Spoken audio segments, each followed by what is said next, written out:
One a little girl happily runs to her mother, but things immediately turn completely sour. The disgusting, smelly corpse scrapper has finally arrived. Walking stench and all, he heads straight for a local merchant shop, scaring away every single customer. The shopkeeper is absolutely furious at this. The merchant demands to know what he wants. Allah responds by dumping filthy monster garbage right on his table, proudly owning his title. Though this pile of garbage actually has some minor value, the greedy owner buys it at 20% of its actual worth, total robbery. But Allah cannot complain. See, they live in a harsh world where dangerous monsters constantly threaten what remains of humanity.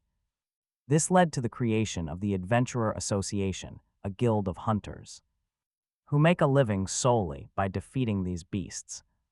While normal warriors fight daily to rank up and get stronger, Allah remains completely stagnant at level 1. He is the weakest. Minutes after getting scammed by the greedy shopkeeper, the miserable scrapper heads into the marketplace to buy some bread from his uncle. After spending every single coin he has on a dry, stale loaf, his uncle advises him to quit this trash adventurer life. But Allah tells him it is far too late for that. No decent place would ever hire a filthy, hopeless reject like him. Becoming a great hunter was his dream, but reality was cruel. He discovered he had been cursed, destroying any chance of success. Because he can never gain experience, fighting monsters is totally pointless. So he just wastes his stamina for zero rewards, going broke. Faster than Kazuma and Aqua from Konosuba, he gathers scraps left behind by actual adventurers to barely survive. This turned him into a walking pile of garbage, wandering downtown. He accidentally bumps into a group of arrogant high-level adventurers, dropping his precious, cheap loaf of bread before he can reach his precious loaf. A heavy boot stomps it flat into the dirty ground. The bully jar sneers, reminding him how disgusting he is. Once they leave, Allah stares down, wondering how life got this bad. Accepting his miserable fate as a garbage collector, he enters the dungeon hoping for some decent scraps. He chooses the goblin den. Because goblins are weak, low-level monsters he can easily handle. Suddenly, a horrific stench hits him. It is worse than his own. Following the rot, he discovers a massive, freshly slain dragon corpse. This single find is worth 10 times his usual monthly haul. But someone else left it behind. That does not bother him. He eagerly tears open the putrid carcass, ignoring the terrible smell. And get this, Allah actually strikes some incredible luck today. Deep inside is a mysterious, heavily rusted piece of armor. He senses a dark, terrifying power calling out from the metal. Terrified, he scrambles to run away, but his escape is cut off by a pack of angry goblins. Now he is completely trapped. He realized his only options were simple: trust the creepy armor or die horribly to weak monsters, so Allah gave the strange gear permission to equip. Instantly, the metal began to crackle with dark sparks, and in a flash, it fused tightly around the corpse collector, introducing itself as the Abyss armor. When the ugly rookie told his new gear that he trusted it, the armor granted him dark energy, letting him slice through his enemies like warm butter. After absolutely shredding the pack of level 1 goblins, Allah finally realized just how insane his new gear really was. As he checked his stats, the sentient suit explained to its highly unattractive master that those easy kills boosted him straight to level 6. Leaving Allah staring in absolute shock, he asked the system how such a massive leap was even possible, and discovered that his new Abyss armor had a completely broken secret perk, the level drain skill. This let him steal the experience points of any beast he killed. Allah was so overwhelmed by this massive upgrade that he choked up, nearly crying right there. He had been a miserable bottom feeder for so long, but now he was evolving from a total nobody into an overpowered beast hunter. Testing out his new strength, he soon realized That power completely changes how you view the world around you. Even if other hunters still look down on him like absolute trash. Sure, the armor smelled utterly rancid, but he was willing to suffer. Because he finally had a real shot at being a true warrior. He started imagining how incredibly strong he would get clearing this entire cave. But those grand fantasies were cut short when a massive shadow loomed over. The area and our unfortunate protagonist slowly spun around and froze.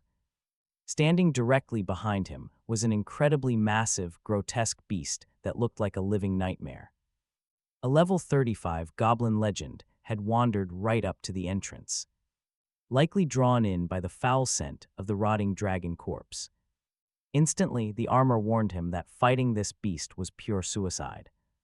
But running was not an option as a massive fist swung down, forcing him to brace and block just when he finally obtained a cheat leveling skill. It looked like the poor guy was still going to die here. Miraculously, he somehow managed to slip away from the giant monster alive. Though he survived, his pride was entirely shattered as he cursed his weak fighting skills. A tiny level 1 goblin jumped him, and he immediately smashed its head against the stone, claiming another quick level up. That is when a brilliant idea hit him to beat the big boss.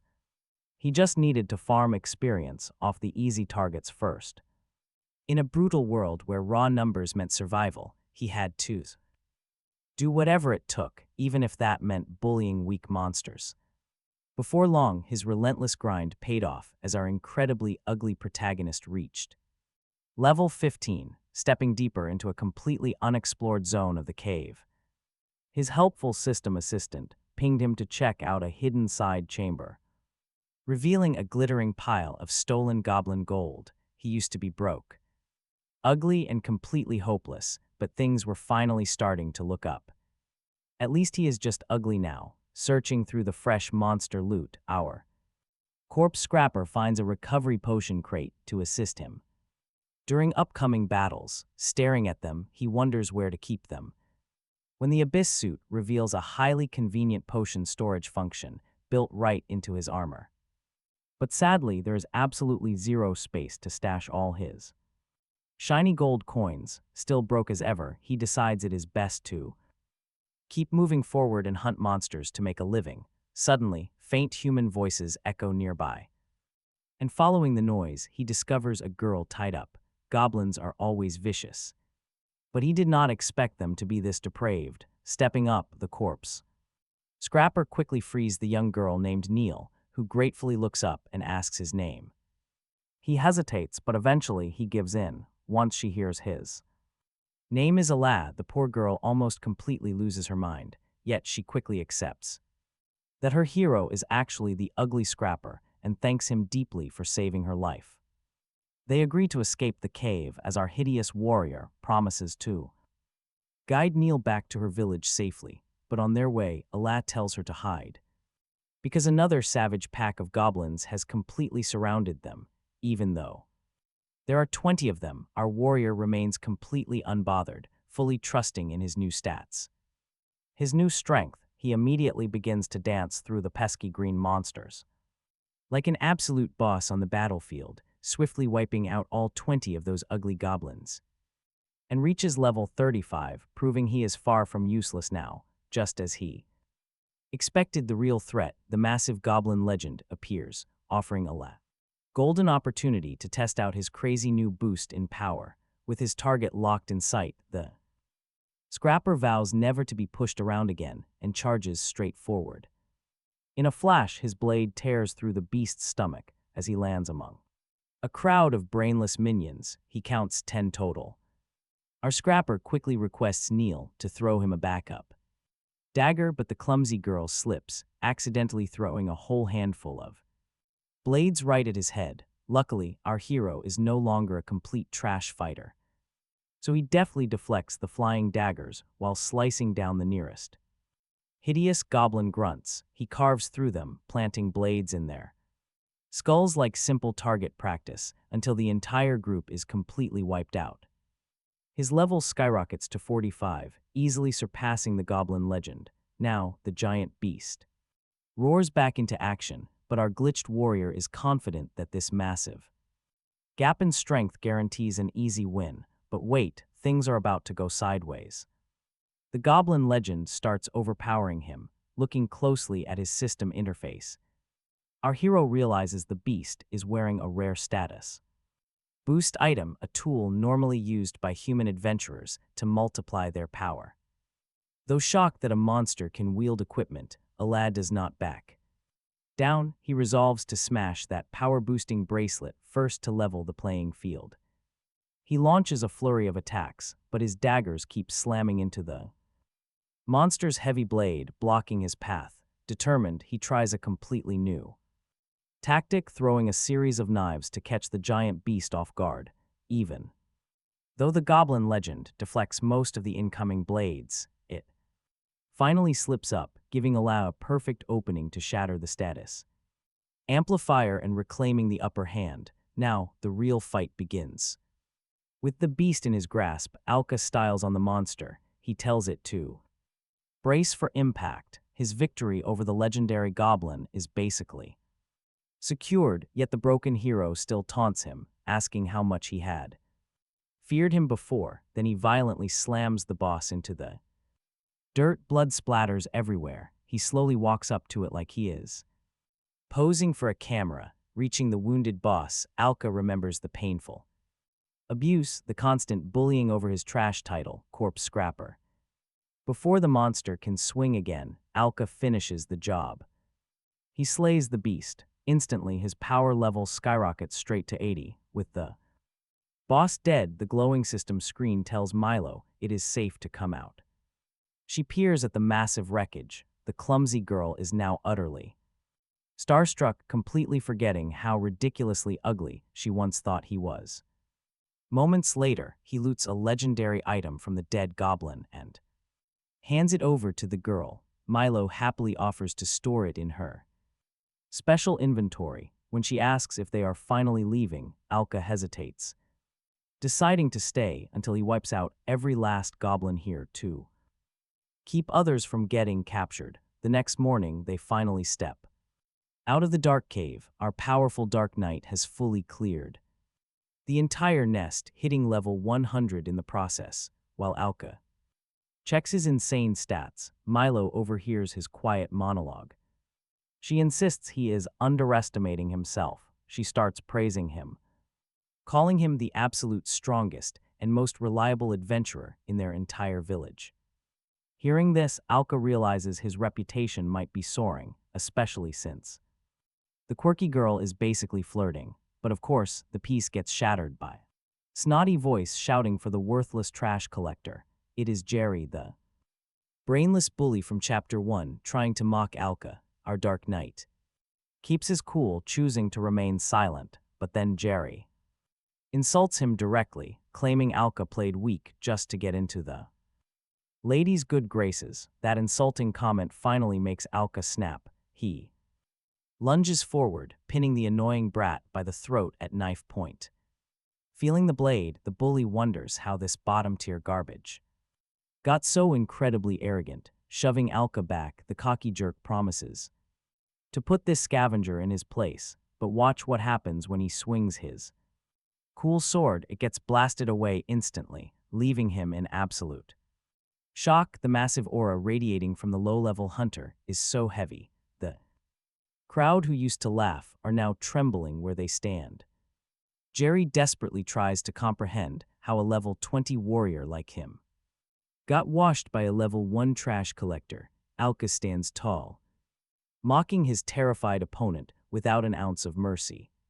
He calls him a weakling. Right then, Jerry's terrified crew check their magical devices, shouting in absolute panic to their leader that the trash has somehow reached level 100, scaring the absolute life out of Jerry. Before the armored fool can speak, his entire cowardly squad runs, praying they escape before his wrath turns on them. Alka is just left standing there, wondering why they ran. Miller reminded him he was no longer that bullied weakling. Soon, the ugly underdog decided to make a grand return. He marched right to the shop of the merchant who once disrespected him. The old man immediately started throwing shade, calling Allah's hard-earned gear pure trash. But the former corpse scrapper just grinned and presented his ultimate prize.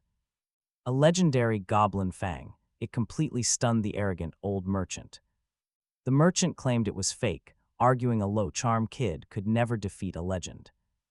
In response, Allah casually told his clumsy partner to show off the rest. The massive pile of loot shut him up. Talk about a reality check. When Allah threatened to sell elsewhere, the greedy merchant immediately folded.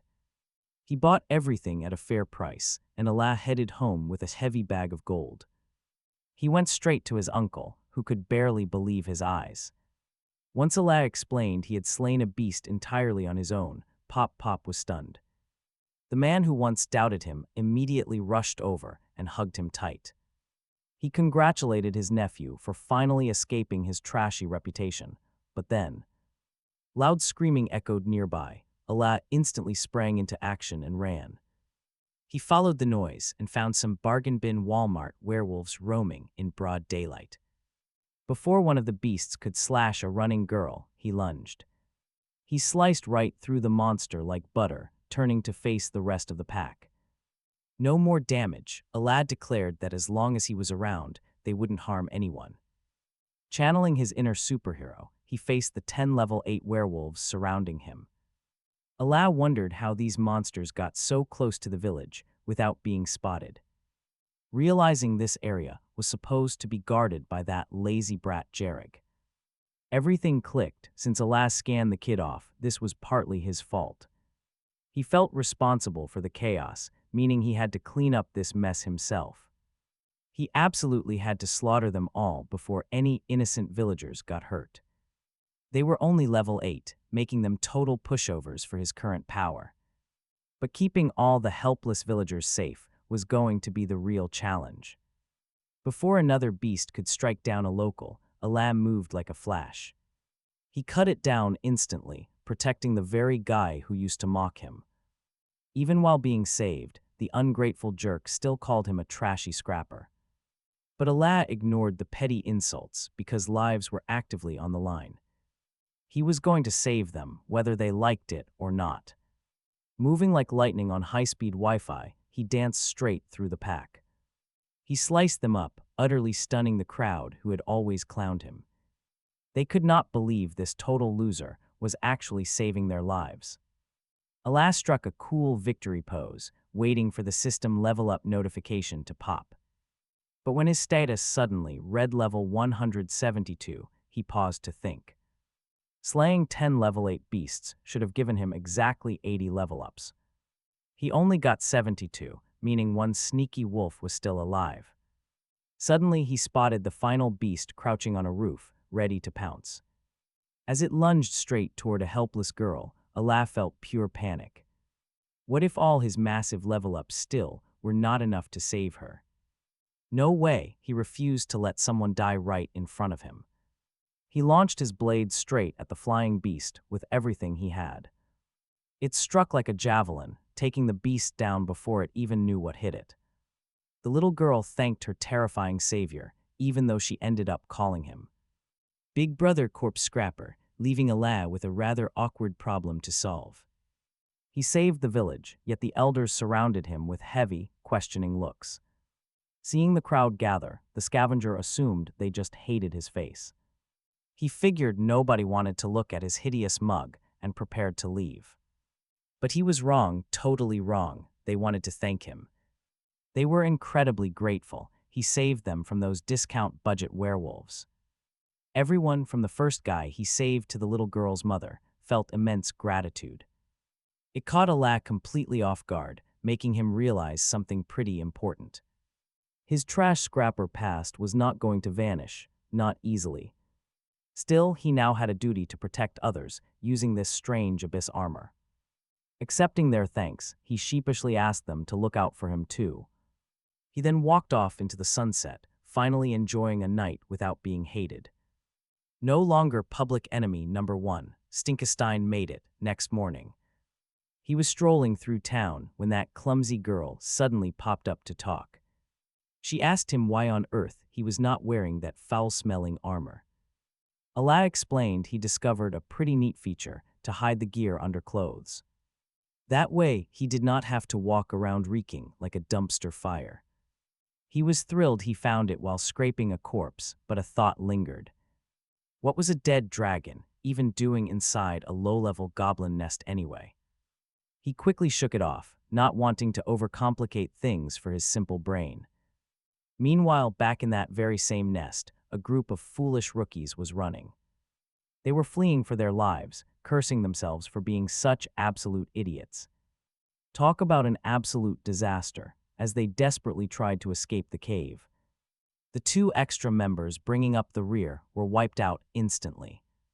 That left poor Jerry desperately sprinting away from a literal, giant flying eyeball. When his legs finally gave out, he collapsed and screamed at the creature. He demanded to know what it was, but the beast gave no answer. The arrogant brat realized his minor role in this story was officially over. He accepted his fate right before a massive, blinding laser beam vaporized him.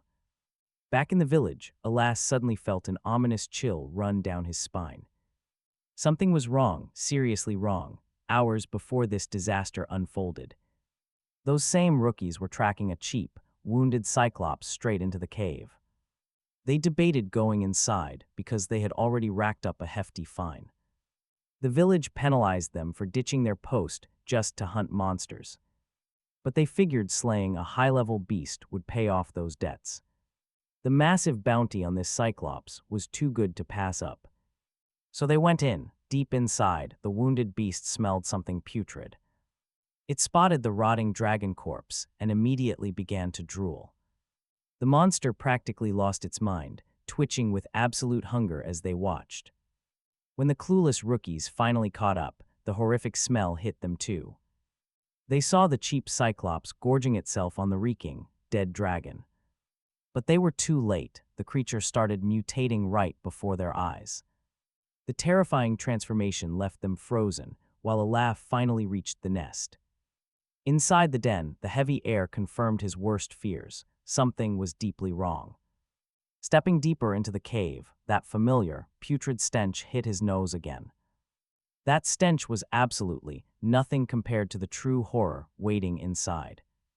The massive Cyclops had utterly destroyed the party that used to bully him. He watched the beast toss Jarek's broken, near-lifeless body onto the cold dirt. As Alas stood before the monster, a crushing pressure weighed down on him. The hideous creature radiated an overwhelming aura, leaving him frozen in pure disbelief. How could something so grotesque even exist? Still, his level 180 pride flared up. Blinded by arrogance, he charged straight at the giant without any real plan. He charged, but before he could swing, the system warned him. A single punch sent him flying backward, a brutal reminder of his pathetic weakness. This monster was a level 200 fallen variant, leagues above his class. Paralyzed on the stone floor, he watched the giant raise its fist again. The abyss armor panicked, screaming in his head to dodge the incoming strike. Facing certain death, Allah wondered if his journey would end right here. His climb to the top was over, or so he thought. Fate intervened just in time. Some call it the ultimate stroke of luck. Right before the crushing blow landed, Allah managed to roll out of the way. But dodging didn't make him a hero. He was still just a weakling. The impact still knocked him out cold, leaving him completely helpless once more.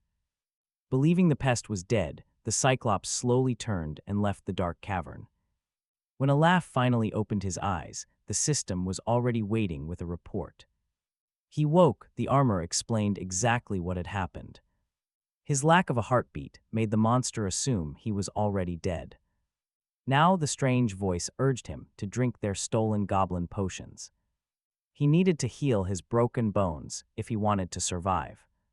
Chugging down the bitter liquid, a warm sensation slowly returned to his limbs. With his strength returning, Alad dragged himself up and ran after the beast.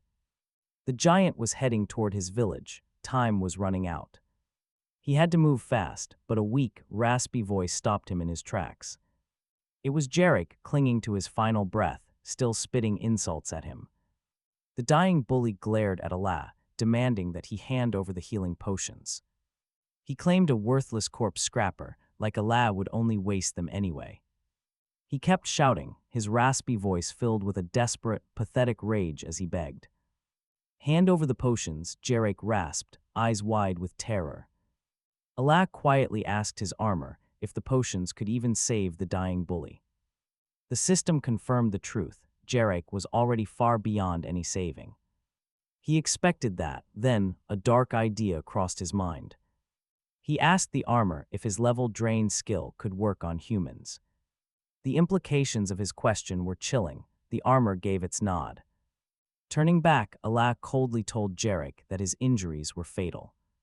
The reality finally sank in, and Jarek begged Allah to end the agony. "I just want this pain to stop," Jarek whispered, looking up.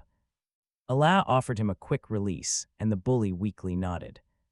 He knew the drill. It was time to harvest his power. Even though he had made his life a living hell, the demon king of ugliness assured him that. He absolutely hated his guts. Still, ending their long-standing rivalry like this just felt sad. With one sharp swing of his blade, he instantly eliminated the weak brat, leading to the system confirming his level increased to 200. Before long, the Cyclops almost reached the village, but in a flash, the monster was struck by the panel pollution, who swore he would make sure this irritating giant could not do any more damage. He slashed the monster's arm and followed up with a heavy combo attack, declaring that he would never lose to a beast like this. He pointed his blade at the freak of nature and warned it that failing to finish off an opponent would be the biggest mistake of its life, especially since he was now at level 200, just like the monster. As if he had not yapped enough, he kept warning the monster that he was really pissed off. Even though he hated his idiot bully, he never wanted to kill him. Completely done with all the mindless talking, the monster charged forward, opening up space for him to leap off its massive arm and slash its wing, but he quickly realized his blade could not pierce its tough hide. The Cyclops immediately proceeded to strike the Faceorn arrow with a confusing feint, tricking Allah, who realized too late and took the full force of the actual attack. Before he could even react, the beast uprooted a massive tree, swinging at him like a baseball and sending him crashing through several tree trunks. Lying defenseless on the forest floor, the demon king of ugliness realized that just matching the beast's level was not going to be enough to get the upper hand. He quickly downed another healing potion, bracing himself for the next strike from the Cyclops, who was already charging up another massive I-beam. Fortunately for our resident mana panel jump scare, the blast went wide, leaving an opening for him to unleash a devastating combo of his own. This time he sliced right through the Google Lens reject's wings, sending it into a screaming fit of agony. But despite landing a solid hit, Allah realized he had just made a massive mistake by leaving the path to the village wide open for this ugly Oculus. In a flash, the beast charged toward the town to escape, causing the demon king of ugliness to panic, as the helpless village was now in grave danger. He chased after the beast, desperately hoping he could cut it off before things got out of hand. Unfortunately for our face error hero, he was too late. The beast crash-landed right in the center of the town like a low-budget King Kong, terrifying the innocent villagers who had absolutely no idea where to run. Before Allah could intervene, the creature started smashing buildings to pieces, forcing everyone to scatter in panic. Suddenly, it began charging up another devastating eye blast, firing the destructive beam straight into the heart of the town. Once the panel pollution finally decided to step up and do something, he tried slashing the one-eyed Wi-Fi router, yet his blade left no marks. Luckily, he managed to get the giant's attention, drawing its wrath as it leapt after him into the air. While they traded fierce blows midair, our favorite corpse scrapper fell hook, line, and sinker for a feint attack for the second time, allowing the giant to slam him down into the dirt like a helpless cockroach. After the monster turned to flee again, Allah slowly struggled to his feet. he remembered that the other local adventurers in the town were completely useless, giving him all the fire and determination he needed to keep on fighting. Meanwhile, on the other side of town, Alka's uncle, the baker, stood face to face with the towering Google Lens reject, standing his ground as he. The old man was unbothered by the monster in front of him. You would think he was some hidden overpowered adventurer, but the guy was actually too clueless to do anything. Luckily for him, he had watched way too much Naruto and Dragon Ball, so he fully believed a hero would arrive, right before the monster attacked. Our hero finally arrived, thanking his uncle for hyping him up. Like that, though, he felt being called a hero was a bit sus. And too much hype from his uncle. Still, he was here to save the day. When our scrap collector protagonist wondered how to fight this same level monster, the baker threw him some stale bread, confusing Alka after eating it. Expecting some kind of power-up, he realized the old man might be more senile than he originally thought. Still, they agreed the bread was just motivation to remind Alka of his days as level 1 trash. With his new conviction, our main man turned to face his opponent, fully ready to finish the fight. For what felt like the 10th time, these two ugly gladiators resumed their death match with the village on the line.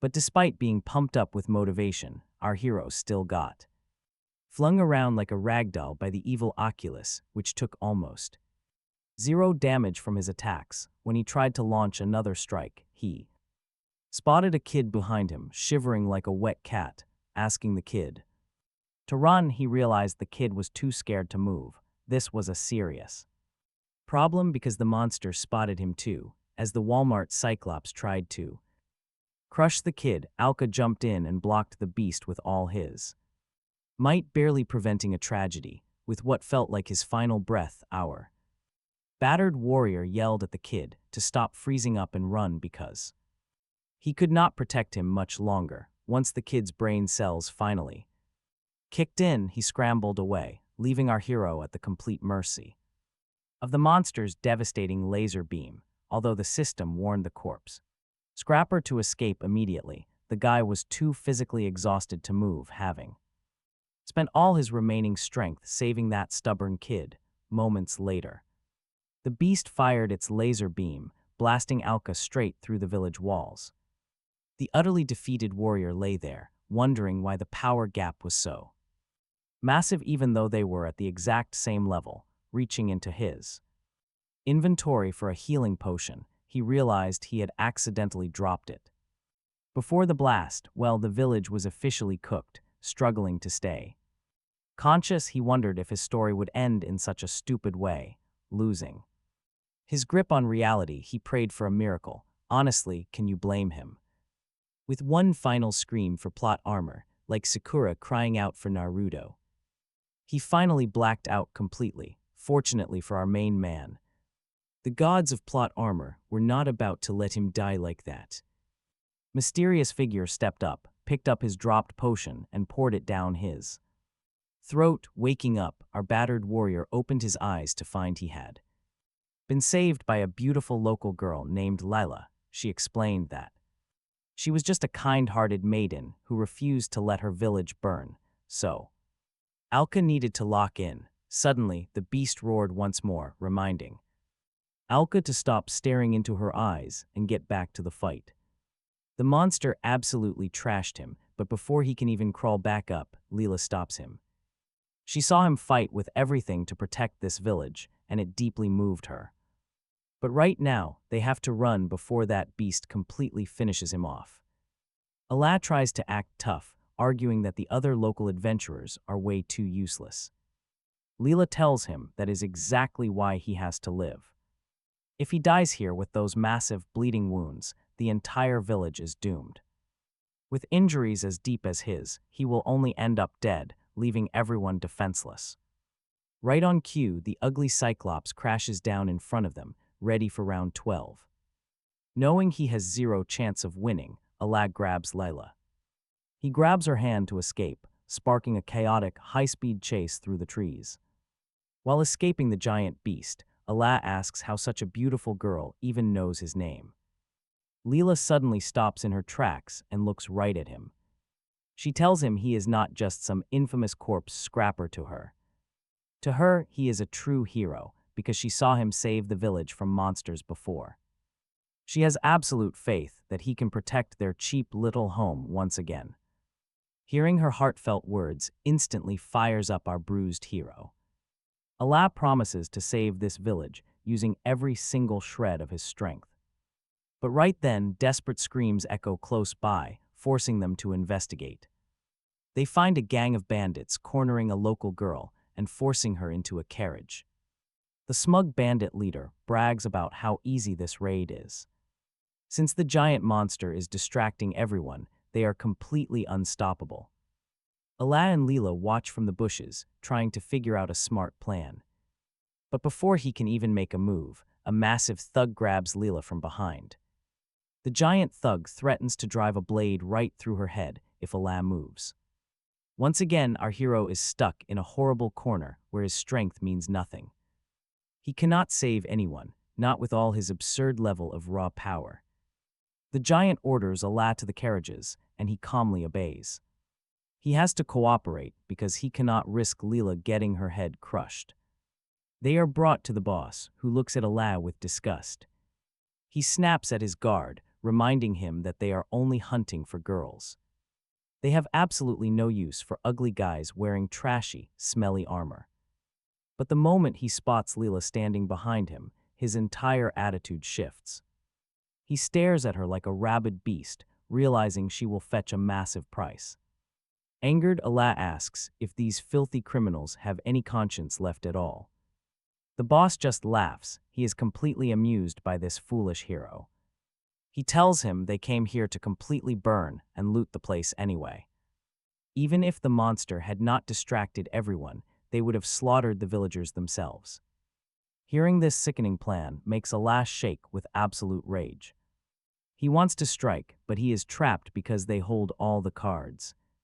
The leader reminds him that despite his fancy adventurer skills, he is completely powerless. One wrong move, that is all it takes to end her life. With the hero neutralized, the leader tells his thug to watch her closely.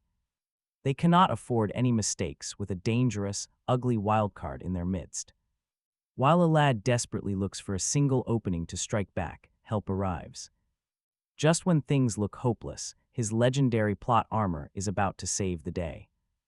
To help him out, in a shocking twist, a mysterious figure charged straight at the bandits, with a knife causing a major distraction, even though the massive brute was able to dodge Mela's strike by sidestepping. She still gave the Demon King of ugliness his chance. He punched that bald thug into absolute oblivion, allowing him to safely catch his beloved Leela, having rescued the girl who had been holding him back. Our corpse scrapper prepared to face off against the bandits when the leader instructed his team to surround our adventurer. Alka took another chance to farm some easy experience. He decided to recycle the words of the defeated steroid brute and mocked the weakling bandits, telling them they stood zero chance because they didn't know their massive level difference. In a complete flash, our armored hero struck.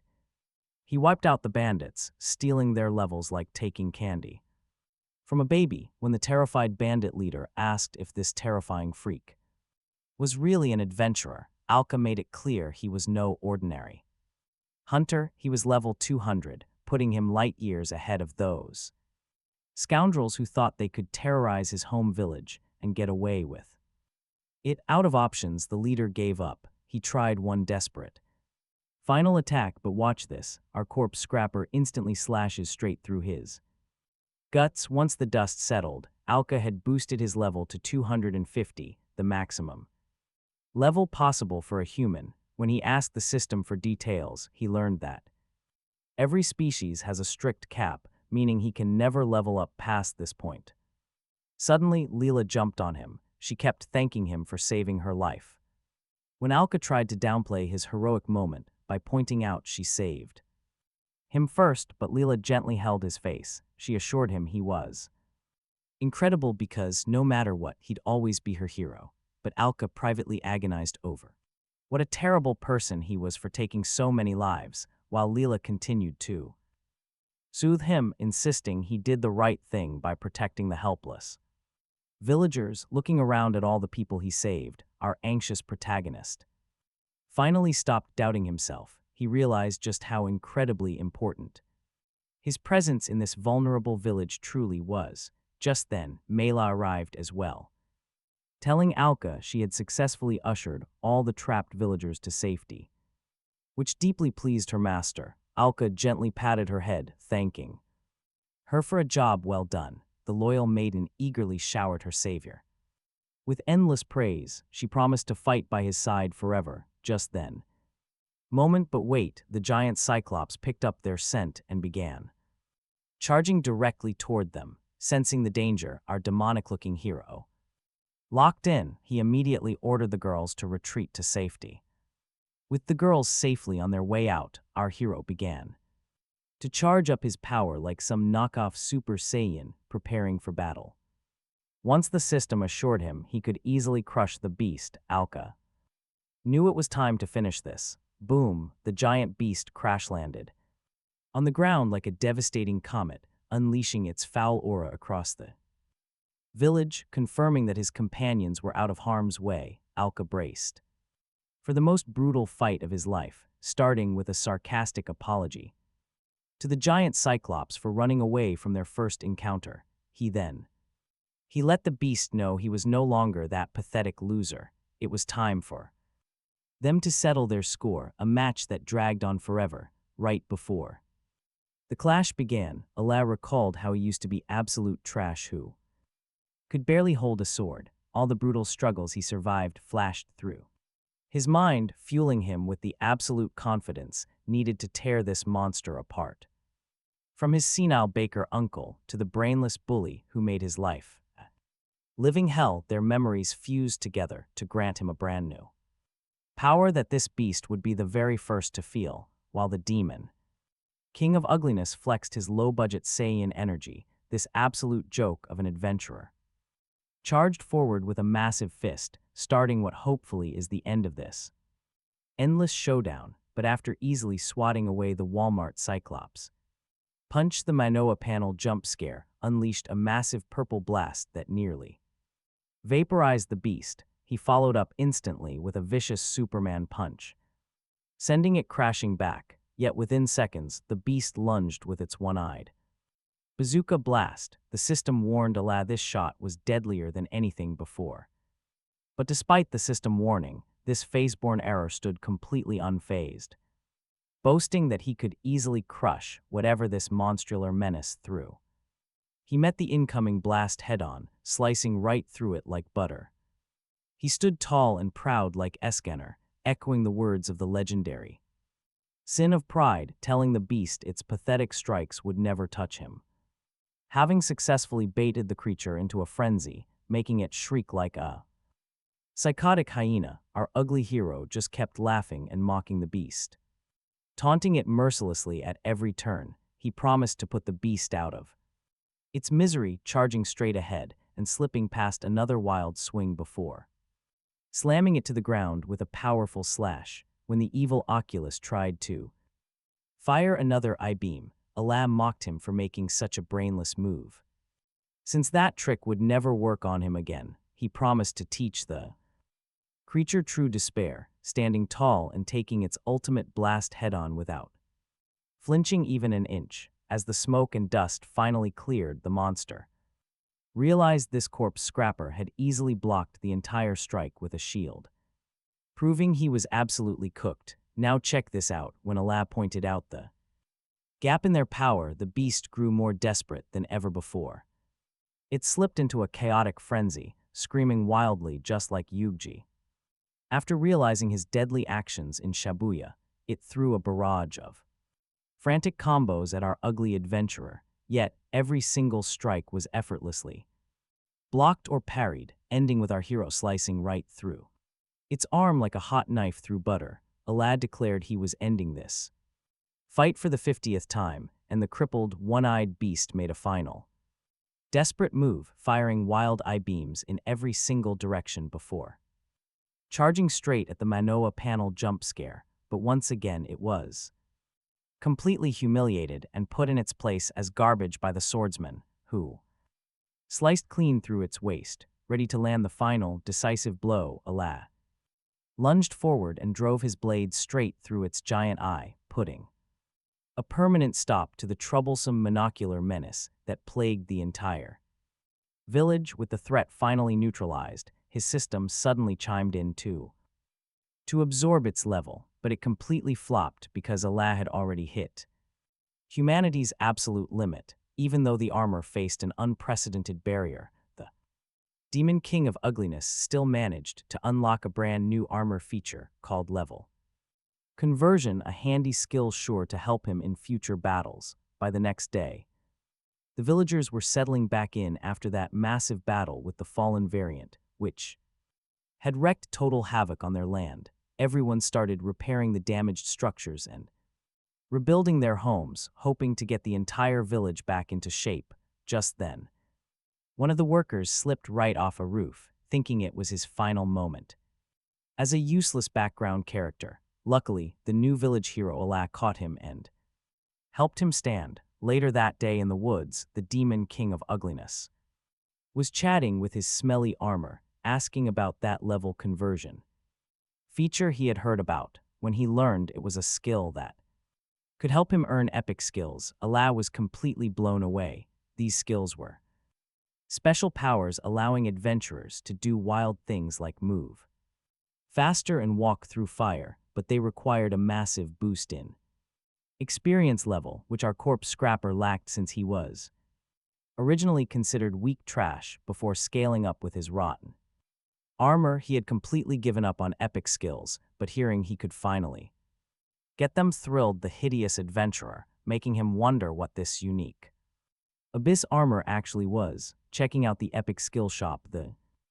first suggestion the system offered him was the level breakthrough skill, which cost 240 levels from his 250. Thinking it over, Allah decided it was an absolute must because of the scary monsters he might face down the road, so he followed the armor's clear guidelines to acquire the level breakthrough skill that would finally let him surpass the human limit of 250 levels. Once requested, the hideous adventurer began to glow like a bright light bulb as his level plummeted from 250 to a measly 10, making him basic trash again. But he felt incredibly strange, which the system explained was his new setting. Since he was now a being transcending humanity, he began to realize just how massive this title change really was. He had officially graduated from being a mere corpse scrapper to something far more impressive. Meanwhile, in the village, a rough-looking warrior felt totally disappointed that the monster he traveled so far to fight was already dead. It was a massive letdown, but he felt a spark of passion, wondering if some powerful adventurer had defeated that one-eyed menace here in the village. Luckily for Allah, he did not have to remain a low-level trash adventurer for very long, because those 200 levels from defeating the evil Oculus finally transferred into his system, boosting him straight to level 21. He was absolutely thrilled because he could still hold his own against local monsters. Looking at his endless possibilities with these new epic skills, Allah made up his mind to grab as many skills as possible, aiming to become the strongest adventurer alive. Suddenly, while heading over to a practice field, our hero got a massive fright of his own from Leela, who jumped straight into his arms, thanking him for saving the village just like she wanted, pouting slightly. When they asked where the Demon King of Ugliness had disappeared, Allah explained that he had been incredibly busy since the incident, since everyone needed him around the village with all the repairs. While they tried comforting our awkward hero, Millie showed up too, letting him know how terrified they were when they couldn't locate him anywhere. With that settled, Leela wanted to thank her hideous savior for rescuing their home, and she did it by planting a kiss on his cheek, leaving the awkward guy utterly paralyzed. But then she doubled down by confessing her deep love for him, which made the terrified loser bolt instantly. leaving a lad totally overwhelmed, since he had no clue how to handle women and their complex emotions, as the playful girl teased him about the incredibly awkward moment. His uncle suddenly materialized out of thin air, asking where he got those smooth moves. Once Alat chased those two annoying teasers away, he tried to clear his head and figure out his next move, but right then, his living abyss armor spoke up, telling him to quit acting like a coward and finally face the situation. A few days later, a flashy party of elite adventurers headed toward the village, hoping to finish a high-level quest they had previously failed. As they neared the area, their leader noticed how quiet everything was and turned to his advisor to ask if they had arrived too late. Looking over the ruins himself, the wise old man realized the settlement was devastated by a totally different beast, not the fearsome blazed dragon they had been hunting down. He noted that if the dragon had actually attacked, nothing would be left standing. Hearing this grim breakdown, the commander ordered his squad to march into the village and get some real answers. Meanwhile, deep inside the goblin cave, where dark and sinister forces were quietly gathering, strange, blinding light began to pulse, radiating pure, chaotic energy.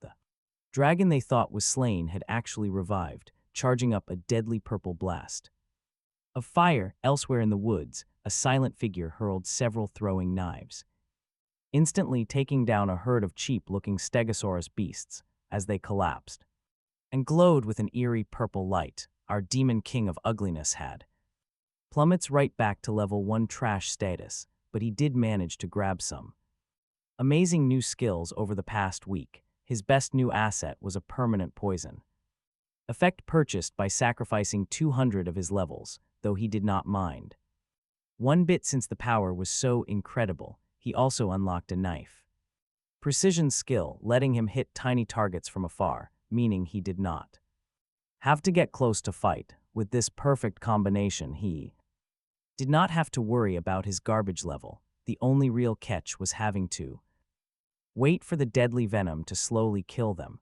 but just in the nick of time, some of those poison targets finally died, boosting his status up to level 41. Having gained a solid power-up, Alad dumped those fresh stat points straight into his venom mastery to make his farming even faster. Soon after, feeling completely drained, he decided to take a break. Since he had already tagged countless beasts around the woods, he just had to sit back and let them drop to boost his rank again. Realizing he would hit level 200 within a couple of hours, he headed over to a massive gathering to see what was happening. As the commander of that flashy guild named Ain spotted him, he demanded to know if Alaa was in. Alka claimed to be an adventurer. Masad quickly checked his status to confirm. He immediately saw he was just level 1 trash, which seriously annoyed him. While the party silently judged Alka, Ain asked if he was new to the job. But Alka shook his head. He had done this for years. Hearing this, the old man in the group tried to laugh it off as a joke.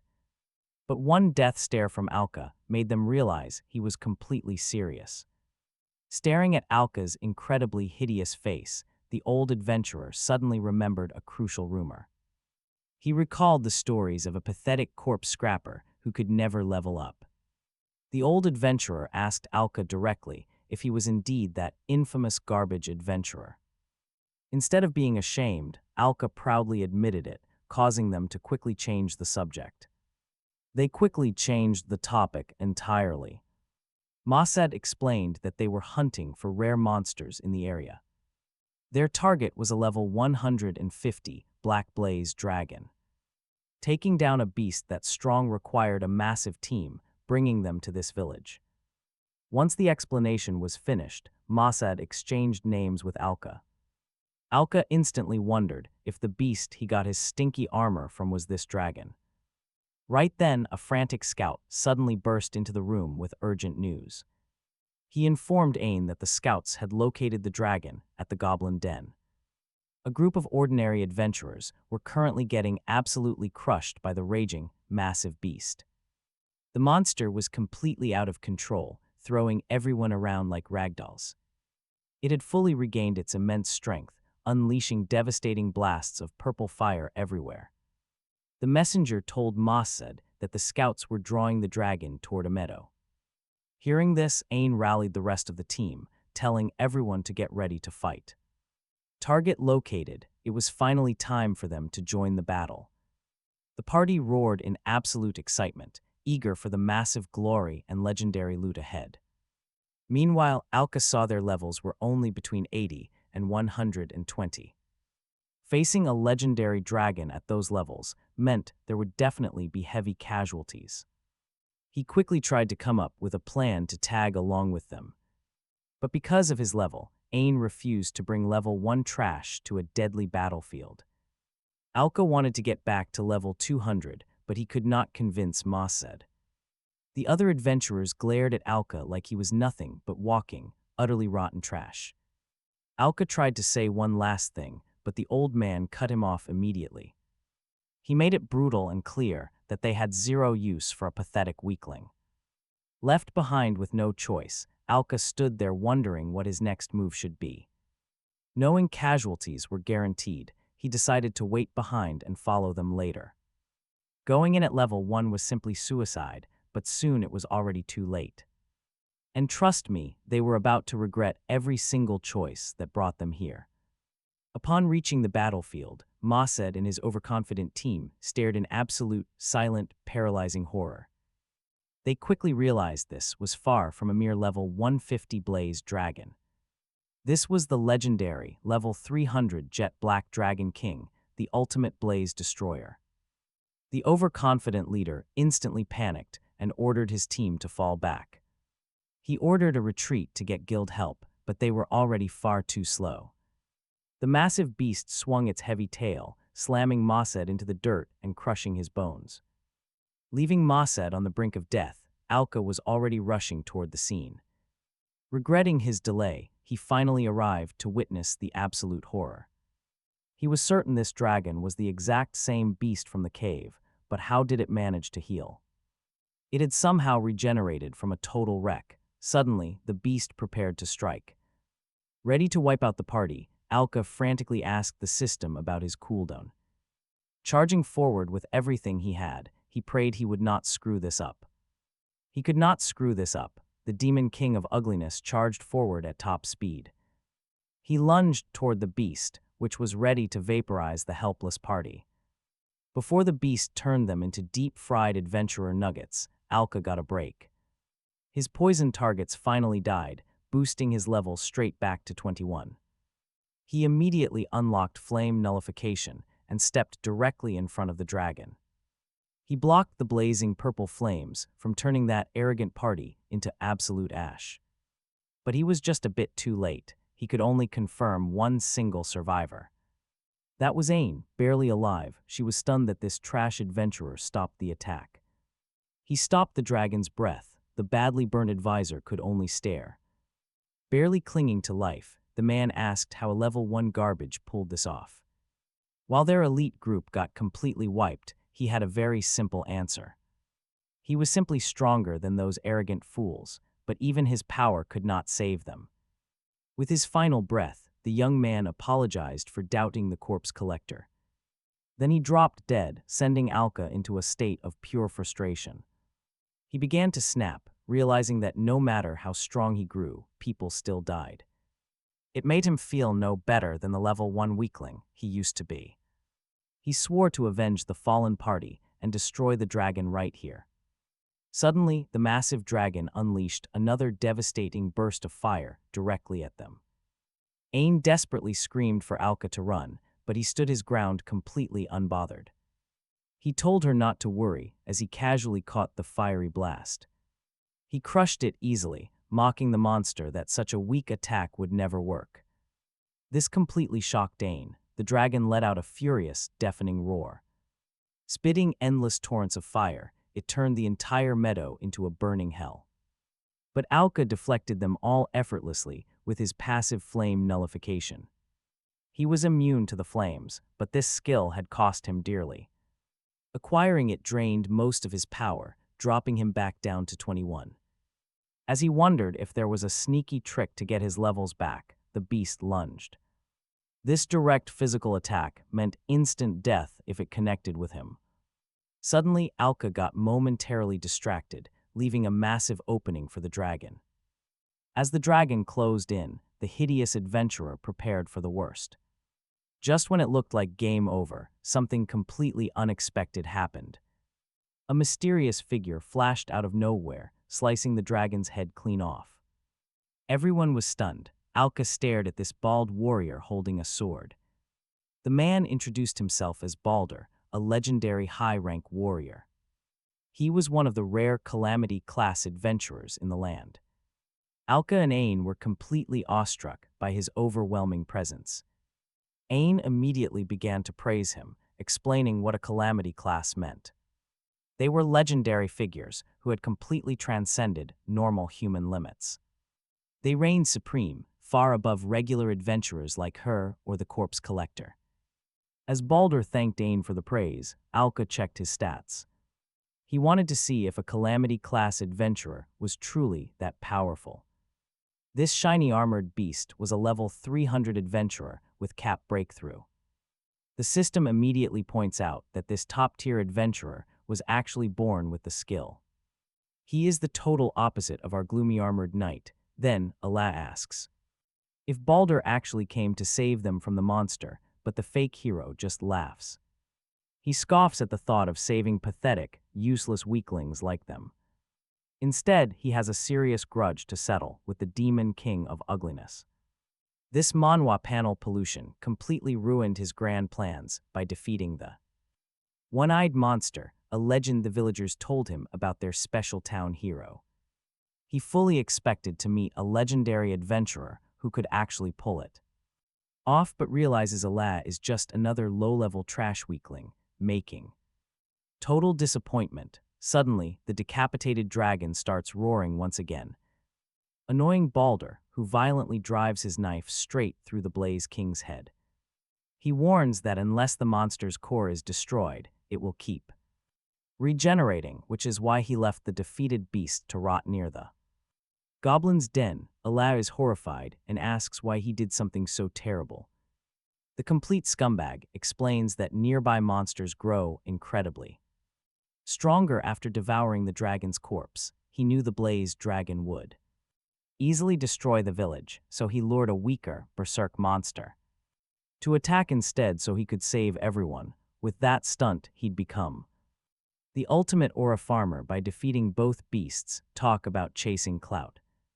After laughing like a maniac at his own twisted plan, he points at Allah and blames him for ruining everything, but the demon king of ugliness refuses to listen to his yap and demands to know why this so-called Calamity-class warrior would risk innocent villagers just for a cheap stunt. Hearing the weakling's naive question, Balder just bursts out laughing, explaining that a low-level trash adventurer could never understand the burning desire for wealth, fame, and power. His crazy laughter pushes our corpse scrapper completely over the edge. Done talking, once the fake hero finishes boasting, Allah starts charging up, absolutely furious that this greedy bastard sacrificed innocent lives just to chase some clout and farm aura. Pure rage, with fury boiling inside his chest, he vows to strike down this Calamity-class warrior, even if it is the last thing he ever does. Allah orders the system to channel all his power, ready to clash with the disaster-class fighter, but he hesitates. He instantly second-guesses himself as the greedy warrior unleashes his massive aura, shaking the entire area, remembering that Balder is level 300. The corpse scrapper immediately starts planning a sneaky way to level the playing field, knowing he will be completely vaporized in a direct fight. Right now, spotting the dying dragon corpse, Allah realizes how he can boost his level by shattering the core and claiming the kill. He asks the system to scan for any skill that can get the job done from a distance. But the furious brute he had just rage-baited charges forward, swinging his massive sword, almost obliterating him instantly. The shockwave blasts the weakling twins right away, and Balder promises his next strike will not miss, terrifying Allah. who finally understands the sheer power of a Calamity-class warrior. The Demon King of Ugliness panicked, but his armor quickly chimed in with advice. It revealed an explosive skill that makes his weapon self-destruct after a throw. He had to throw it, but when Allah whined about losing his sword, the system reminded him of the poison knives he used earlier to level up. Giving Allah a brilliant idea, just then the villainous knight closed in, mocking him for getting thrashed after a single missed attack. The corpse scrapper unlocked the skill, instantly glowing bright red like a stoplight. This left Baldur completely confused. Allah then drew his poison knives and threw them at the Calamity-class warrior, shouting that the tables had turned. Baldur watched the incoming blades with pure disgust, then effortlessly sidestepped them, calling it a pathetic trash move since nothing even connected. But Allah smiled, explaining Baldur fell for the bait while another blade landed directly on the blaze dragon, blowing it up into total burnt toast. Shockingly, the system counted the giant beast as Allah's official kill, instantly boosting his level to 3001, overtaking the smug warrior who thought he was completely untouchable, faster than lightning itself. Allah charged forward, forcing his opponent to block a sudden, heavy strike. He was proudly showing off the power of level 3001. Seeing the corpse scrapper's sudden boost, Baldur finally understood how a weakling like him had slain the one-eyed Oculus. It was all this bizarre power. He shoved Allah back, launching a lightning-fast kick straight to his chest. The blow sent the Demon King of Ugliness flying through the panels. Baldur warned the cocky clown that a single-level lead meant absolutely nothing against a seasoned veteran with a lifetime of real combat experience. He lunged right back at the overconfident rookie with his Calamity-class sword, terrifying Allah, who snapped into pure rage and unleashed his own massive aura.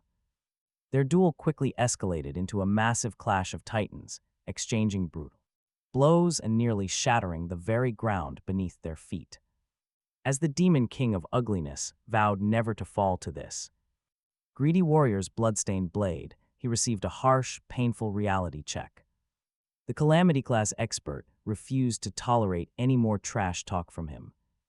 Baldur started charging his energy like an absolute monster as the sky began to tear apart, signaling that his ultimate skill was finally fully active.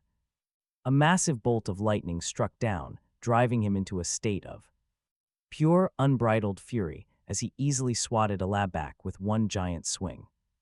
The earth literally shook as he put his full, devastating strength on display, barely dodging the lethal, wide swings. Allah desperately called out to his trusty armor for one more clutch save. He recalled a rare, single-use ability sitting in his interface that could save him from this absolute lunatic, but before he could even activate it, the greedy villain rushed him, forcing him onto his back foot. Right before the finishing blow connected, Ain jumped in with his heavy shield, taking the entire impact and getting knocked out cold in the process. Barely conscious, he weakly gasped for Allah to avenge their fallen comrades. The Demon King of Ugliness nodded, fully prepared to deliver some brutal payback. Before the madman could rush him again, Alka triggered his unique armor skill. It was called the Curse of the Black Armor, and it made him glow darkly. As the corpse scrapper embraced the power, Baldur refused to let him get the upper hand. He unleashed another Tyrant God strike, but it was already too late since Alka had already finished setting up his connection with the system. The armor confirmed Alka was ready to use his one-time curse, and he quickly agreed, prompting the system to activate the power, costing him one level. But to make it work, he had to offer up an even larger sacrifice. The system accepted the terms immediately, and then Alka did something truly insane. He sacrificed 299 more levels while fighting off the madman. The system processed his desperate request without asking a single question. Instantly, a blinding burst of light erupted, matching Baldur's own signature energy. The shockwave blew away everything around them as his own rank plummeted. Alka's level dropped straight down to level 1, looking like absolute garbage. Seeing him turn into trash, the greedy warrior laughed like a madman. He mocked him, wondering what a level 1 weakling could possibly do now. The psychopath immediately charged forward to wipe out the ugly adventurer. But right then, Alka's second armor set triggered on its own. A creepy purple glow enveloped Alka, suddenly trapping Baldur with immense pressure. This strange energy squeezed the Calamity-class fighter, draining his entire level. As the levels drained, the Demon King of Ugliness explained his true ability. His cursed skill could drag down an opponent's level by any chosen amount. Since Alka had just sacrificed 299 levels himself, Baldur began to panic as the terrifying reality of his situation set in. He was quickly becoming the exact kind of weakling he despised most. As the draining stopped, Alka assured the fallen Calamity-class warrior that they were both level 1 trash now, sending shivers down his spine. The meathead refused to believe it, but once he checked his stats, he realized the ugly adventurer was telling the absolute, cold hard truth. Now watch, the lunatic instantly started screaming that he would get his revenge. But Alka's weapon suddenly stabbed straight through his chest, shocking the fighter. He was completely blindsided by the sudden, brutal counterattack. Alka calmly explained that living as level 1 trash for his entire life actually made him the most experienced and dangerous fighter on this battlefield. When Baldur completely lost his mind and tried to lash out in rage, the corpse scrapper showed him just how massive the gap between them was. He cleanly sliced off the greedy warrior's arm, proving his absolute dominance. He was the strongest trash of all time, after losing his limb. The psychopath grew even more furious, screaming at the top of his lungs that he had not lost. Alka ignored him, prompting Baldur to charge forward with his sword, but Alka easily deflected the strike and hit him with a quick combo, completely shutting down the berserk warrior. Once the battle ended, Moss approached the Demon King of Ugliness, thanking him for avenging his party, but Alka made it clear he did not care about them at all, since he only fought to save the village. But the psychopath was still kicking. Alka turned around and saw Baldur screaming at the top of his lungs about the massive mistake Alka made. Pushing a Calamity-class adventurer this far and chopping off his arm would bring serious trouble the moment other high rankers found out. Slowly bleeding out, he warned the two clueless fools that if he disappeared, other powerhouse warriors would hunt them down. Absolute doom, but Alka was completely unfazed by it. By the threat, claiming he would easily crush any weirdo they sent next. Hearing Alka say this, Baldur let out a crazy laugh. His body began glowing a creepy crimson as he spat insults at the level 1 trash. Keep that confidence, he mocked Alka before suddenly fading away.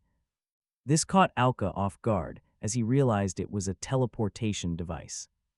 If the low-level corpse scrapper survived, Baldur swore he would return to kill him. Threat gone, Moss panicked, wondering where the psychopath would go next. He worried about what that lunatic might do next, but Alka remained calm. Forget him, Alka told his worried companion not to stress over that greedy fool. If they ever crossed paths with that freak again, Alka promised to win. After checking the casualties, Moss decided they needed to report back immediately. But right then, Alka caught him off guard with a very strange request. The next morning, Moss asked Alka if he was truly sure about this choice. But the legendary level 1 warrior made it clear his mind was fully made up. Wait, is he actually leaving? Alka's sudden choice to abandon his village shocked Moss. Moss wondered what an incredibly powerful warrior like Alka wanted from him. He expected some massive favor, but Alka's actual request left him completely stunned. A ride to town, that was it. Alka explained his reasoning. He wanted to stay, but knew those elite hunters would return. They would track him down here, putting the innocent villagers in grave danger. He refused to let anyone get hurt, so he needed Moss to lead him away. Moss gladly accepted, with the Blaze Destroyer threat finally dealt with. They had no reason to linger around, and Moss requested reinforcements from the city. Moss promised that highly capable fighters would arrive to protect the village. Hearing this, Alka thanked his former rival for making this happen. Meanwhile, a certain clumsy maiden was hiding just around the corner. She overheard their entire conversation and immediately took off running in tears. A bit later, Moss and Captain Steinlot arrived at the bakery. Alka looked around, but his uncle was nowhere to be found inside. When Moss asked if they should wait, Alka shook his head. He wanted to slip away quietly, without any emotional, dramatic goodbyes. He had experienced enough awkward moments in this village to last a lifetime. Even though he missed seeing his friends, he knew keeping his distance would protect them. Reaching the village gates, Moss gave the young hero one final, serious warning. Once he crossed this line, there was no turning back. Just as Alka was about to step forward, his eccentric uncle suddenly appeared. He held a small package, determined to see his nephew off one last time. He handed the bag over to Alka, offering some final words of wisdom. Allah told his companion to stop looking so gloomy, understanding there was a deeper reason for leaving the village, while also remembering how much he had been through. Back then he was just a trash scrapper, and his uncle was truly grateful. To watch his garbage nephew grow from a complete waste into a real man. After they left, Ain commented on how nice that senile old man actually was. Allah took a bite of the bread, confirming to Ain that it was delicious. Then they continued heading toward their destination, the southern city of Daramal. Along the way, they spotted a group of goblins attacking an isolated carriage, prompting Allah to spring into action and easily destroy those annoying little pests. Our terrifyingly ugly hero was actually thankful for the beasts, wanting to quickly boost his level as much as possible. Classic gamer grind, right?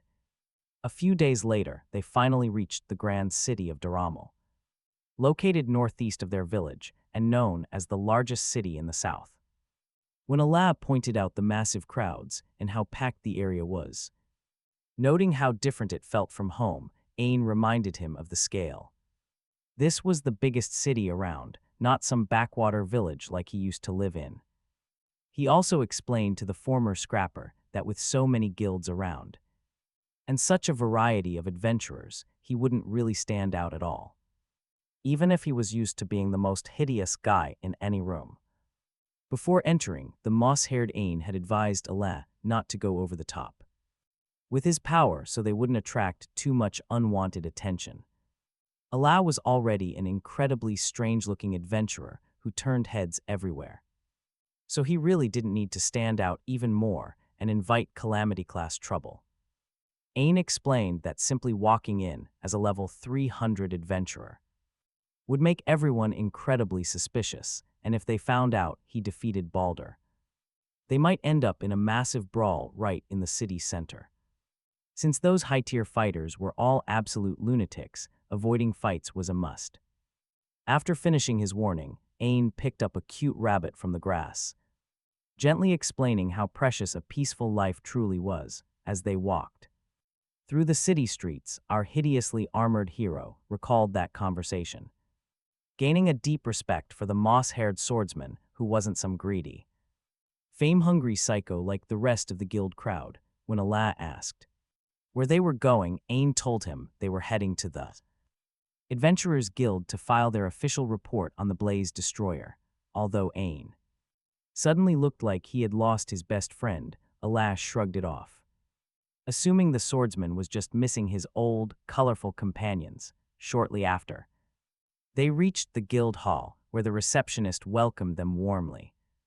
But the moment she realized Allah was the legendary dragon hunter, she completely lost her composure, shaking all over before rushing off to get his reward. When she returned, she handed over 3 heavy bags of gold, explaining that the payout of the fallen team members went directly to the sole survivor. That meant Ain kept everything, but seeing his friend look so miserable, the former scrapper realized why he was down, taking profit from his team's massacre. It was absolute torture for a kind-hearted guy. As they finally left the guild, Ain turned to our hideously armored hero, quietly asking him a single question. To keep the reward, although the ugly armored Allah had absolutely no idea what friends even were, he could easily see that Ain would be accused of carelessly leading his party to their deaths just for personal gain, like any typical scum adventurer. As they stepped outside, Allah could already feel the heavy tension and furious jeers from the grieving relatives. However, the swamp-haired leader had already steeled himself to take all the abuse because it was his sole responsibility as the head of that overconfident squad, while the grieving friends and families hurled brutal insults and made it clear how much they hated him. Ain refused to run, promising to take full blame for being a useless leader. He admitted he failed to save a single soul, letting his comrades drop like helpless victims in a dungeon. But the angry mob was not buying this apology, and one furious citizen demanded to know how an elite party lost to a level 150 Blaze Dragon.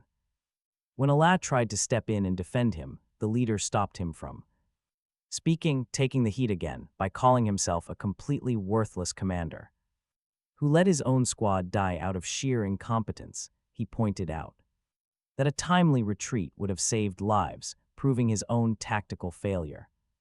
As Allah desperately tried to keep his new friend from taking any more verbal blows, a massive, hulking adventurer with a severely receding hairline stepped forward, demanding answers from the guilt-ridden leader for his apparently scandalous actions.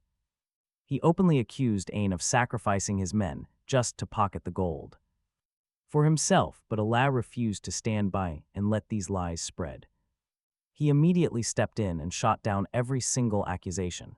Naturally, the brute told him to shut his mouth, but Allah made it clear he was not backing down, having fought right next to Ain against a level 300 boss, shocking the entire crowd gathered around them. After sizing up the armored warrior, Baldy laughed, pointing out that this ugly guy was only level 110, meaning there was absolutely no way weaklings like them could survive against such a monster. Since Allah refused to back down from his claim, the two angry warriors instantly clashed in a brutal struggle, sending shockwaves through the air. Although Ain begged him to stop and let him take the heat, the armored scrapper flatly refused, arguing there was no reason to play the sacrificial fool. With a fierce roar, Allah started pushing the bald bully backward, loudly defending Ain for refusing to abandon his team when things turned deadly. He could have fled to save his own skin, yet he chose to stay. With one explosive burst of strength, Allah shattered Baldy's guard and disarmed him, completely ending the fight right there. Turning back to look at his companion, he found the emotional guy crying his eyes out like a total baby. Allah muttered that he would not care if Ain wanted to accept defeat quietly, but he simply could not allow these people to drag his friend's name through the mud. When a bewildered Ain asked why he was risking so much to defend him, Allah bluntly answered that Ain was the only true adventurer he actually respected. Just then, the humiliated bully, acting like the typical sore loser he was, suddenly lunged forward to deliver a coward's blow right at Allah's blind spot.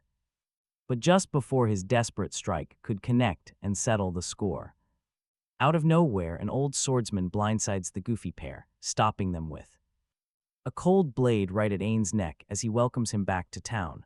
Watching this old man, Allah expects another fight. He draws his weapon, sword directly at him, preparing to clash, but Moss quickly stops him from doing anything reckless, explaining that the old-timer is actually a close friend.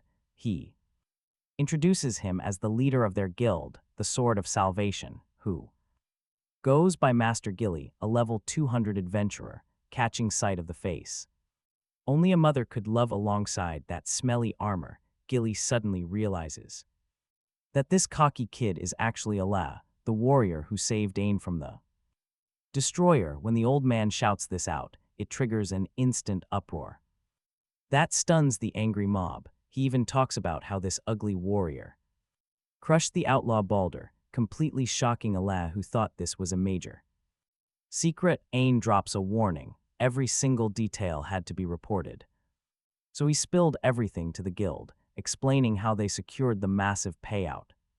Despite a weirdo landing the final blow, once Ain finishes explaining the situation, Gilly tells the confused duo that he was recently away for a few days on a highly classified mission. Once he received the emergency message, he never expected to find them surrounded by a mindless crowd, turning on the drama.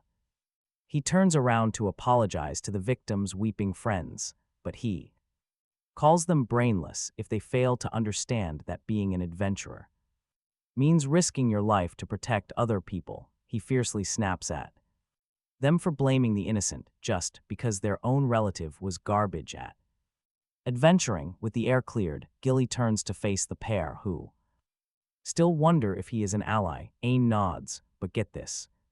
The old man drops a major bombshell, expelling the completely useless Moss from their party for being an absolutely terrible leader. He argues that a top guild cannot tolerate such an incredibly weak teammate who got his squad killed. That is a massive stain. Would stain the reputation of the strongest party in town. Hearing this, Allah is shocked that such an elite guild ever allowed his weak buddy into their ranks. Accepting his fate, Ain makes one last request to Gilly, begging him to recruit the ugly warrior because he actually has a lot to offer. While Allah immediately objects, Moss whispers that joining a powerful squad is a huge shortcut, and it lets him help his best friend. But before Gilly accepts, the ugly warrior shuts it down. Declines. He flat out refuses to join a group that treats his companion like total trash, even if he is quite useless. When Ain desperately tries to explain how massive this opportunity is, Allah gets a wild idea to start their very own guild.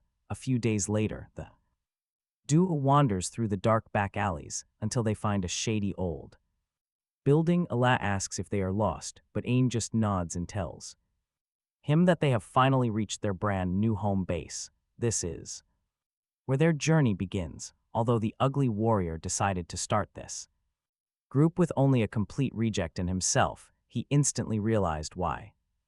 Gilly called him completely out of his mind. Before stepping inside the house, Allah thanked Ain for joining him, asking him to teach him everything he wanted to learn how to be a real adventurer, but reality soon hit. This place was a total dump, and they weren't even an official party yet. Worse still, they were broke, having given their reward to their dead teammates' families. Every single coin they had left went straight into buying their new home. It was basically a glorified toilet, but as Allah went to open a wardrobe, a massive cloud of dust blasted him right in the face, showing their next task. Within seconds, they grabbed brooms and buckets, getting ready to completely clean the place. They aggressively scrubbed the dirty building, wiping away years of absolute filth. The clumsy adventurer suddenly slipped, falling hard right on his head. That painful crash somehow made him burst out laughing like a complete, absolute maniac. For the first time in a very long time, he finally felt human again. Uninvited guests, two familiar faces, suddenly charged straight into their new base. This completely startled Allah, who was definitely not expecting any company today. The girls demanded to know why he left them, leaving him completely speechless. And trust me, things were about to get crazy over at the West Gate. The guards scrambled to gather every capable adventurer they could find. A massive mutated spider had spawned with a helpless adventurer trapped in its jaws. Before anyone could even help, the horrifying, ugly beast instantly crushed the poor man. This brutal sight immediately terrified the weak rookie adventurers gathered there. Back at the dump, the girls kept piling endless questions on him. No time to speak. A loud distress signal suddenly echoed through the air. The emergency alarm from the gate was a direct call to action for them. Telling the girls to wait there for explanations, Allah quickly bolted with Ain. They ran out to complete their very first mission in the city of Daramo. Arriving at the gate, they wondered why so many monsters were flooding the area. The terrifying horde even included a deadly, level 2010 proto-curse beast. Meanwhile, Bill, the arrogant fighter who lost to Allah, was struggling nearby. Fending off minor monsters, he anxiously wondered where on earth Gilly had gone. Too late, he froze in sheer terror as the beast crept up behind him. The creature charged up dark curses and blasted them with a devastating wave. Bill immediately felt his body weakening, realizing it was a corrupting spell. Just as a minor beast went to finish off the weakened fighter, Allah suddenly stepped in and absolutely obliterated the creature in a flash. He easily saved Bill's life, while Ain cleared out the rest of the minions. Now, Allah needed to boost his level to compete with the boss. In seconds, his level shot up to 250, completely overriding his limits.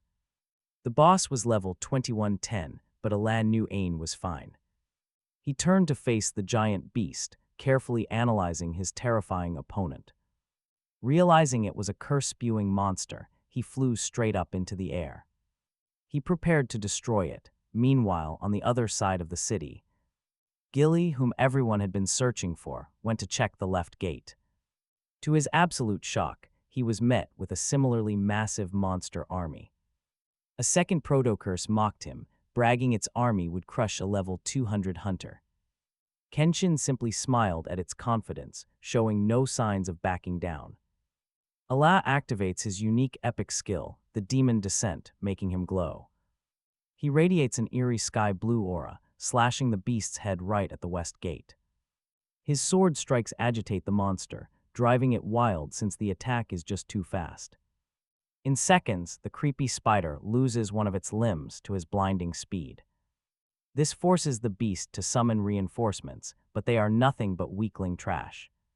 Allah promptly eradicates these side quest henchmen as if they are absolutely nothing. One of the bozos tries a sneak attack, only to prove how completely garbage it is. Allah easily uses the sad attempt to boost his level, pushing himself even higher. His level climbs to 290, as confirmed by the system. Then, the cursed beast rampages. It spams relentless attacks to crush the pesky adventurer, but its efforts are in vain. Allah easily dodges every single strike, leading up to a massive curse attack. Right before the spooky ball connects, our resident demon lord of ugliness hits an Excalibur pose. The sheer force sends everything flying, utterly shocking the meathead who is watching the battle. He cannot believe this supposedly hideous adventurer is actually overpowering the giant monster. Allah is not just holding his ground, he is actually dominating the beast. Seconds later, the mutated spider is pinned down, looking like it got sprayed with bug killer. While Allah gloats about how incredibly easy it is to squash this overgrown insect, the beaten monster unleashes a desperate, last-minute attack, firing curses. It shoots multiple curse balls high into the sky, but it seems totally useless. The proto-curse laughs, suddenly redirecting those deadly attacks straight toward the city.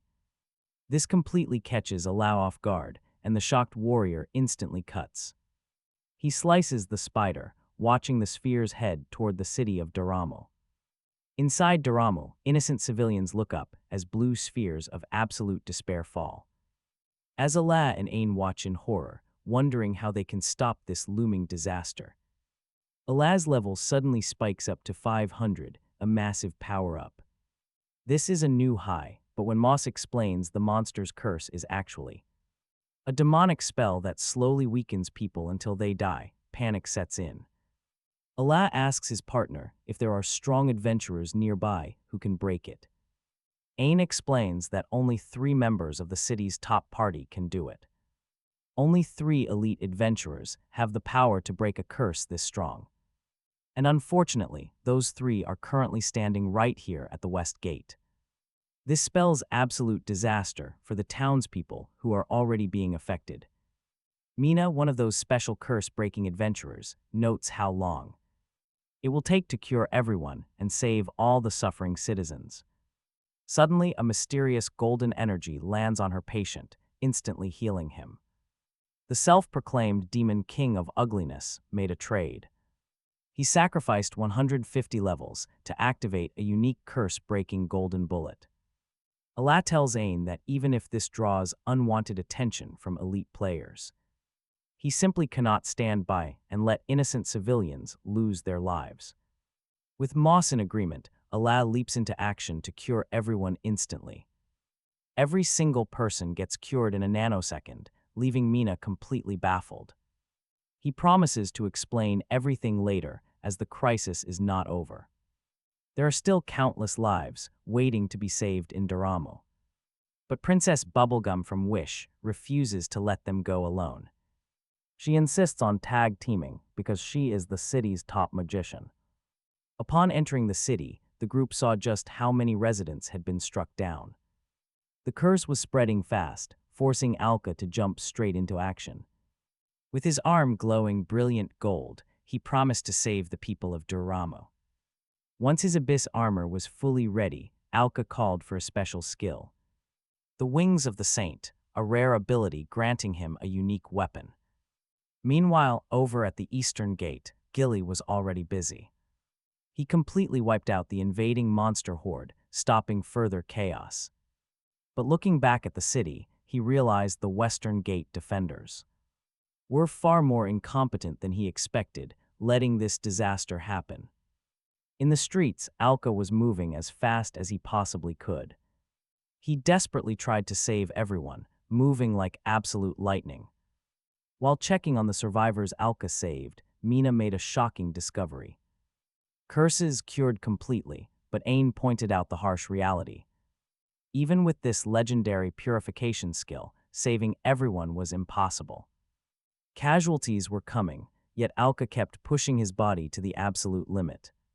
He desperately healed as many residents as possible, but he was too slow.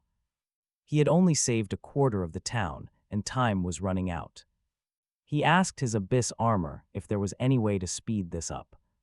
The system immediately pointed him toward a hidden feature to amplify his weapon. This special function would boost his stats and upgrade his gear. Alka spotted a skill that could cure everyone faster, but at a cost. 250 levels. Without hesitation, he accepted the sacrifice. A legendary sword materialized in his hands, glowing with angelic wings. Raising the blade to the sky, he unleashed a brilliant gold light. Curing everyone instantly, the magic washed over the entire city. Seeing this mind-blowing display of power, Ain and Mina ran straight toward him. Mina demanded to know the truth. Was he really just a simple adventurer? But Alka shook his head, explaining that he was just a corpse scrapper. A scrapper who simply wanted to keep the people of Doramo safe. He looked at Moosehead. Had he overdone it a little? His friend agreed, so Alka needed a way to stay in the shadows. With no ideas, he turned to the city's finest magician instead.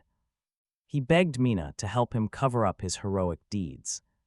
Once the terrible curse finally cleared, the city returned to normal. Freed from the spell, everyone rejoiced as Mina stepped out of her guild hall.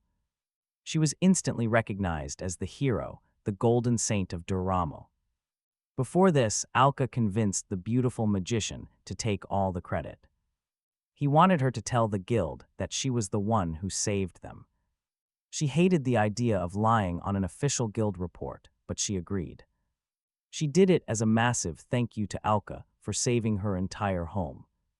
When the crowds gathered to praise their new savior, Ain immediately teased her. He threw some playful nicknames her way, which only annoyed the proud magician. But keeping up this act was critical, even if she was incredibly powerful. They needed to convince the public that the savior was definitely not Alka. So they devised a brilliant plan to sell the lie to the entire world. With a foolproof mission, Ain informed the adventurers they would be putting on a show. When asked if it was necessary, the highly optimistic Mossad insisted absolutely. They could only convince people she was the Golden Saintess using Allah's magic power. Moments later, Mossad requested Allah blast Mina with his curse-breaking bullets. Apparently they would make her glow. even though the airheaded mage was still a bit confused. And worried about getting hit with an active skill, the goofy duo convinced her she would be fine, the skill would not harm humans, after confirming she was cool with the plan by getting way too close to her face like a weirdo. Allah got the green light to activate his ability. He then struck the Walmart Princess Bubblegum with his golden healing bullets, causing her to glow like a stack of fresh gold bars, while she entertained the grateful citizens. Allah and Ain worked behind the scenes to ensure the performance was believable enough to fool the clueless crowd. When Mossad insisted on tweaking some particular details, Allah realized he had partnered up with a complete madman. Suddenly, Gilly arrived right next to them, demanding to speak to the demon king of ugliness. When the goofy duo tried playing dumb, the old man told them he was not fooled by their ridiculous antics, none of it. The old man knew the truth. Allah wondered what he could possibly want with him. Gilly explained that while it was easy to convince others that Mina was the star of this crisis, cheap party tricks would never fool an old dog like him who boasted centuries of raw experience, while the goofy duo wondered if they would face some harsh punishment for fooling the guild. The discount store Kenshin assured them there would be no trouble, surprising the adventurers. And get this, he then asked if they knew about what happened at the East Gate. When they both admitted to being clueless, the old man told them it was fine because he had already sent a second force to the East Gate to handle the threats before they became serious, although the other gate faced an invading force just like the West Gate. That army was completely wiped out by Gilly. He did his job far better than the 50 incompetent bozos sent over there, while Allah realized this was a feat fitting for a legendary guild leader. Grandpa presented his main point. He suggested that the coordinated strike on both wings of the city was part of someone's sinister plan. Hearing this theory, Ain agreed, telling the others that the proto-curse was a monster he had never even heard of. After questioning other adventurers from the battlefield, they were also completely clueless about what a proto-curse actually was. Ain explained it must be a monster from some distant land, prompting Gilly to claim someone had summoned it. He did not know if it was an epic skill or some dark magic, but he was certain it was a targeted attack on Doramo. This meant strengthening their defenses immediately, with pure passion filling his cape. The old man requested Allah establish his guild as soon as possible so they could work together and protect the city. But when Ain whined about the massive amount of paperwork involved, Gilly quickly shut him up by explaining that he had already pulled strings with the council management to help out the total newbies. The old man then gave Allah two heavy conditions before offering his help, demanding that this self-proclaimed king of ugliness spar with him and clear a brutal test to prove he was not a garbage guild master. Once the ugly hero agreed to those terms, the grandpa snapped right into battle mode, declaring that training weapons would be completely useless because only real, lethal blades can show a warrior's true power and absolute intent to kill. As this discount samurai suddenly flared his massive blue energy aura, our visual nightmare of a hero answered right back by unleashing his own blazing godlike power. Moments later, Mossad officially declared the duel active. Before our ugly protagonist could even blink, the grandpa had already blitzed straight past him, pressing his blade right against Allah's throat. Right before getting his head completely taken off, the hideous scrapper barely blocked the strike, sliding backward, feeling the terrifying gap in there raw strength. The young scrapper knew this overpowered old man was not senile enough to expect a weak level 100 trash like him to actually beat a level 200 titan. He realized that his true task was simply to impress him, so he flared up his power and showed Gilly his true potential, charging forward with a wild swing. His opponent easily repelled him, forcing Allah to activate his holy sword skill to boost his attributes, throwing a quick, clever decoy that completely Tricked the old man, Allah lunged in with a sharp pocket knife, forcing the veteran samurai to dodge desperately before the grandpa could recover. The ugly young warrior vanished completely, leaving his foe utterly baffled. But Gilly quickly spotted the hideous scrapper high up in the sky, ready to bring down a devastating strike with his glowing holy weapon. The massive impact triggered a violent shockwave, blowing away everything nearby. As the dust settled, Ain couldn't help but praise Allah's incredible effort. Despite his terribly low tier, while our exhausted young hero tried to catch his breath after burning through his entire arsenal, the smiling grandpa walked right out of the debris, laughing like a total madman.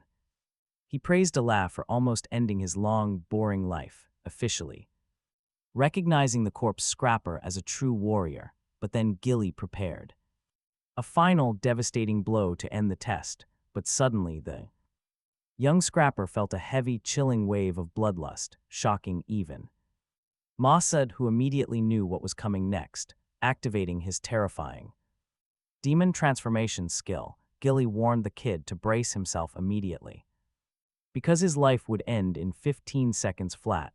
Watching from the sidelines, Ain screamed a warning that this form boosts the old man's level up to 400 for 15 seconds. Staring at this massive opponent, Allah realized the old dog had completely stolen that blue aura look and was now charging forward with blinding speed, even though the kid passed the test. This senile powerhouse wanted to feel young and play sore loser by unleashing his forbidden demon strength on a level 100 fighter. He laughed, admitting the scrapper had awakened his inner bloodthirsty lunatic. Before Allah could even react, the battle-crazy old beast struck. He lands a brutal right hook, sending Allah crashing into a building across the street. Even though Allah is practically breathing his last, this old maniac refuses to cool down, determined to make the absolute most of his 15 seconds of pure fury. Madness, with 10 seconds left, Allah barely clings to consciousness, while the crazy old-timer charges his energy for another devastating blast. Just as our main character starts slipping away and losing his grip on reality, he spots Mil and Leela, who had traveled all the way to Daramu. Remembering he has a beautiful harem to protect, especially that stacked new addition, Allah snaps right back to his senses, completely fired up and ready to fight through the remaining 4 seconds of the old man's wild rampage. As the senior gears up for his ultimate move, a total anime ripoff, the legendary Black Flash, Allah prepares his own desperate defense by rapidly amplifying his explosion skill to create a barrier, trying to block the incoming hit, which still sends him flying until he faceplants hard into the dirt.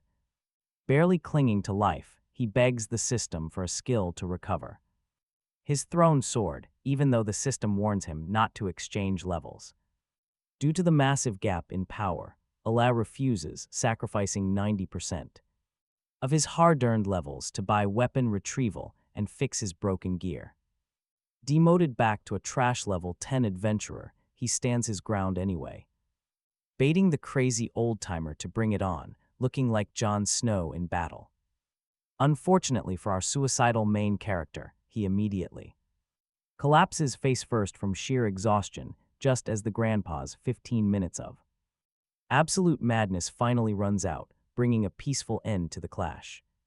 When Allah finally opens his eyes, he is resting in their dump of a headquarters. Seeing him wake up, Leela immediately grabs his arm and explains that she was out shopping when she found him collapsed right in the street. The rest of his harem gathered around, completely shocked by his reckless stunt, and how he managed to cause such massive chaos throughout the entire city. He quickly apologizes to everyone for being so incredibly weak before asking if he actually passed his test. Right on cue, the terrifying old-timer pops out of thin air to confirm his victory, telling him that surviving those 15 seconds of absolute madness means he successfully passed. While Allah celebrates his hard-earned victory, Ain steps forward to demand that the old man apologize for all the chaos he caused. At Mossad's prompting, the senile old man actually drops to his knees and begs forgiveness for letting his wild delusions get the better of him. Nearly killing their young recruit, Ain makes sure the old guy reflects on risking a fellow adventurer's life just for a cheap thrill, and he agrees.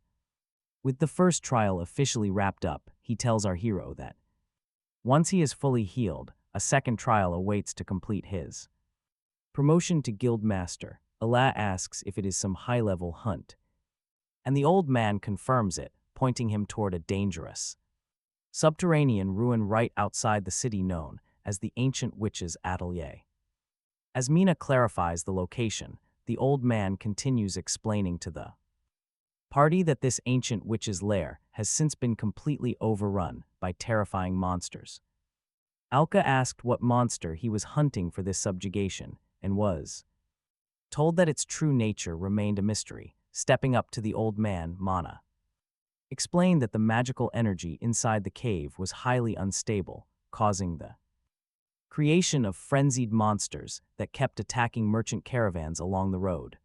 The elder then estimated that this creature was at least a level 300 beast, making it even stronger than the calamity that had nearly wiped out their village. He also warned the Demon King of Ugliness that none of the other elite hunters who went before had ever made it past the midway point of that dark cave. Still, he believed Alka could get it done and confirmed his final quest was simply to enter the Ancient Witch's Atelier and take down that mysterious monster. Meanwhile, deep within a pitch-black chamber, a horrifying, shadowy creature suddenly sensed that multiple uninvited guests had invaded her home, releasing a dense, deadly aura. She vowed to slaughter every single intruder without delay. A few days later, Alka and his party of fellow adventurers finally reached the vast eastern wastes of Doramo. After trekking for miles across the scorching desert sands, they arrived at their target location, the legendary Witch's Atelier. Moving through the dungeon, they started checking out some junk. Like the typical corpse scrapper he was, the Demon King of Ugliness turned to his companion Mill, asking if she really wanted to tag along. She firmly insisted that she was more than ready, having registered at the Central City Guild solely because of him. Learning the real reason why the man labeled as pollution had left the village, the clumsy maiden respected Alka even more, calling him a truly gentle soul. For leaving his home behind just to keep the villagers safe, she loudly declared that she'd train harder as an adventurer so she could stay right by his side, supporting him whenever he needed her.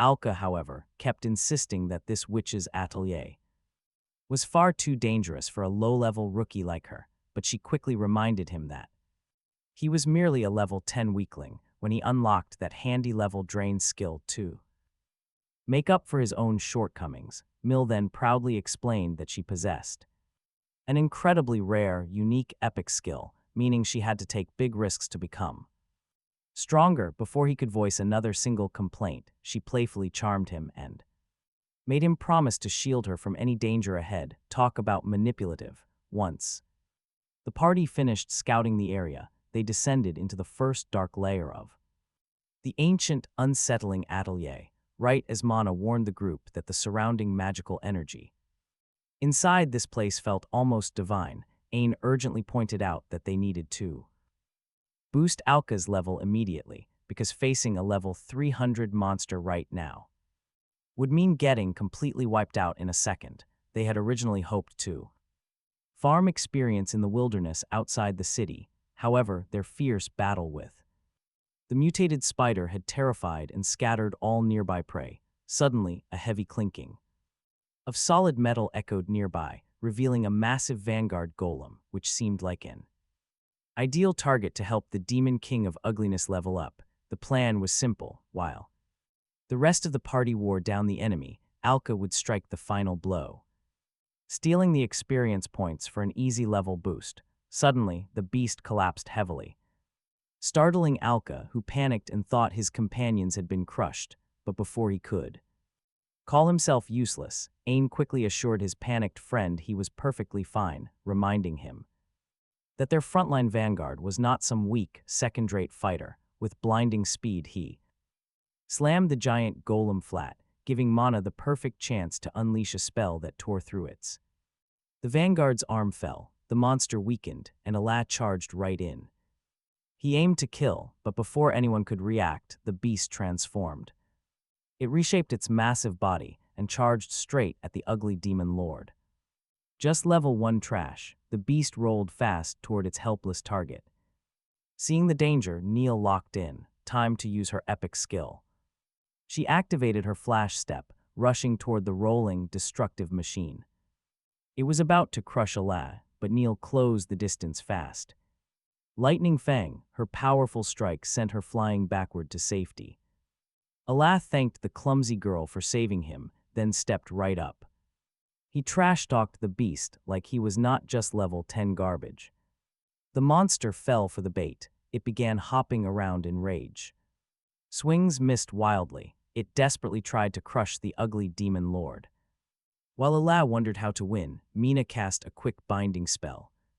She held the monster back, warning him of a core under its armor.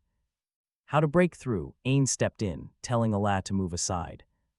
Move it, trash. He stepped up to break the impenetrable beast armor himself. Backed by magic, Mossad used a strange skill to shatter the metal. The armor shattered completely, exposing the hidden power core for Allah to see. As the monster prepared to strike, the team urged Allah to act. Within seconds, the ugly demon lord shattered the core, killing the beast. The vanguard fell. Allah watched his level shoot all the way to 60. Shocking, he had actually absorbed levels from a metal tin can like that. He needed answers about these vanguards, but right then, 2 more arrived. More metal junk. The entire team went on high alert immediately. But his level is not complete trash anymore. Watch how easily he handles them. He shattered the first core, boosting himself to level 110. A sneak attack came, but Allah was way too fast for them. Wings of the Saint, he completely obliterated the giant, refrigerator-shaped machine. Now he was level 160. Then, a new army arrived. Tin cans everywhere. Their heavy bullet barrage forced Mina to protect Allah.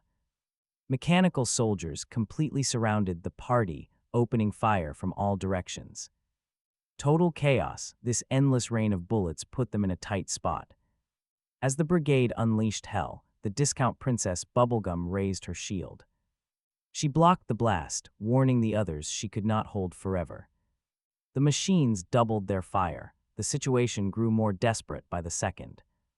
Escape path spotted. Ain pointed out a nearby exit door right away. He yelled to retreat. They scrambled to run from the scrap metal army. But during the escape, Allah saw Neil was about to get run down. He jumped right behind her, telling her to escape while he fought. Just run, he stood alone, facing down the entire charging squad. Once they were clear, Allah activated his arm's conversion skill to battle. He confidently claimed their numbers meant nothing, but he spoke too soon. A glorified toaster fired a massive, blinding laser beam right at him. Blast incoming, he dove for cover as the robots fired another round. Outnumbered and outgunned, he scrambled to catch up with his fleeing team. They stopped right before a mysterious room. When he asked why they froze, they admitted they had foolishly run straight into a dead end, leaving them trapped at the tinnet. Army's cold, brutal mercy. Suddenly, another devastating vanguard attack blasted forward, forcing Mina to lock the group inside a protective shield. Sadly, things were only getting worse. Because those killer toasters started surrounding them once again, you would think a desperate party member would say it could not get any worse, as the laser-firing vanguard began pushing Princess Bubblegum back, leaving them with only a few seconds of shield time left, when Allah suggested charging straight ahead to force his way through. Ain quickly shut him down, warning that level 160 was not good enough for crazy stunts like a wild martial artist. While they considered their terrible options, and trust me, their luck was about to run out as the party found themselves caught inside a magical trap. Without warning, some strange purple beams shot down. instantly shattering the floor and sending them falling deep into the layers of the witches of Italyr. As they fell to their doom, Alan noticed that this massive pit was completely artificial, a deliberate trap. Down through the newly blasted hole, the relentless Tinnan army pursued their targets, proving they were nothing but brainless, aggressive machines. As a vanguard collided with Ala, he sent it crashing into a wall, triggering a small blast. Even though they were falling through midair, the relentless mechs kept firing, making it almost impossible for the party to dodge. Out of nowhere, Ain requested that Ala free one of his hands, then yelled for Mina to blast them with wind magic. Once Princess Bubblegum agreed to the crazy plan, Moss Head was flung toward the Demon King of Ugliness, who quickly spun around and tossed Alka too, flying through the air. Alka sliced right through another heavy piece of scrap metal, creating a massive blast that propelled him forward to shred the remaining machines. As well, once the dust settled, the magical status panel began to glow as his level suddenly skyrocketed to 360, far surpassing the estimated boss power level. Right before the party could splat on the floor, Mina cast a spell to save their skins, but get this, the hideous adventurer had gained too much power too quickly, losing control and face-planting with an explosion. After hyping up their newly level 360 warrior, they began analyzing their strange surroundings, which resembled a massive hidden library. Suddenly, the most terrifying, ugly grandmother to ever exist spoke from the shadows, calling out the intruders and threatening to butcher them for trespassing, even though the creepy old lady could not find a single good reason to kill them. She was completely set on doing it anyway, shocking everyone. When the Demon King of Ugliness demanded to know what kind of monster she was, Mosshead checked and immediately warned the group to get back. Before anyone could move, thus Psycho Granny transformed into a colossal machine, tearing the rags right off her metal body while radiating a terrifying wave of dark magic. Once she finished transforming, the team realized they had completely underestimated this quest. Their target was a level 400 broken wisdom beast. Many years ago, a lonely witch resting on a quiet beach stumbled across a helpless baby.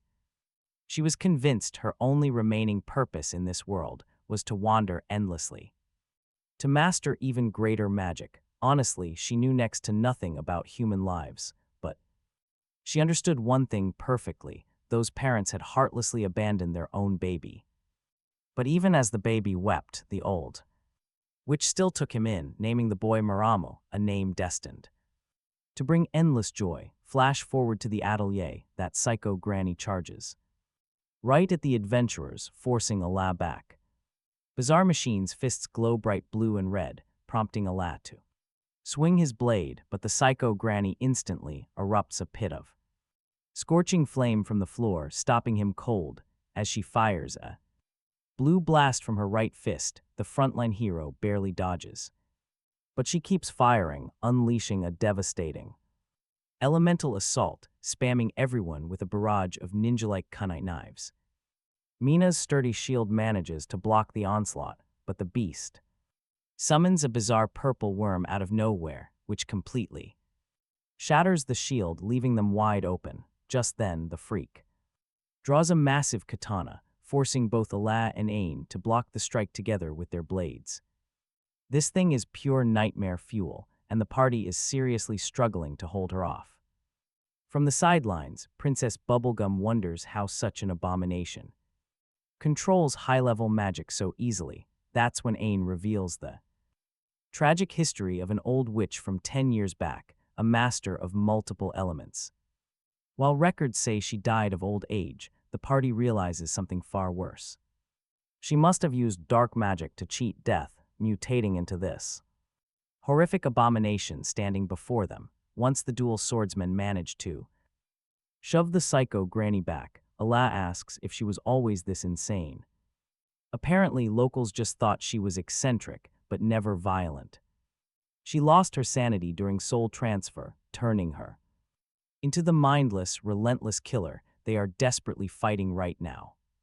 Suddenly, the psycho granny begins to twitch and malfunction, but don't celebrate yet. An unexpected strike rains down from above, giving the monster the perfect opening to charge the heroes, who almost fell for her fake defeat.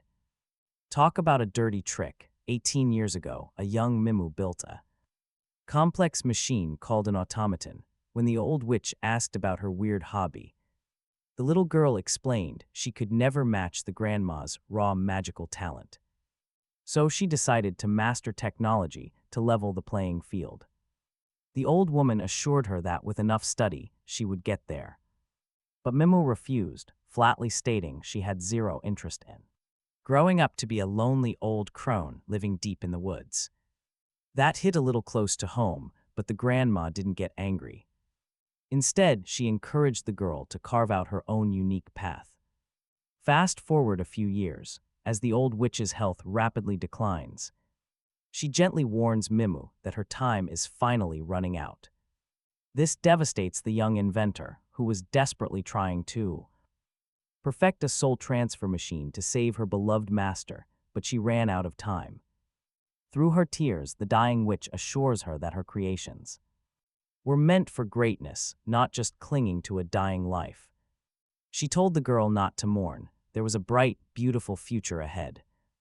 No need to weep over the fading old woman gasping on her deathbed. With her final breath slipping away, she closed her eyes forever.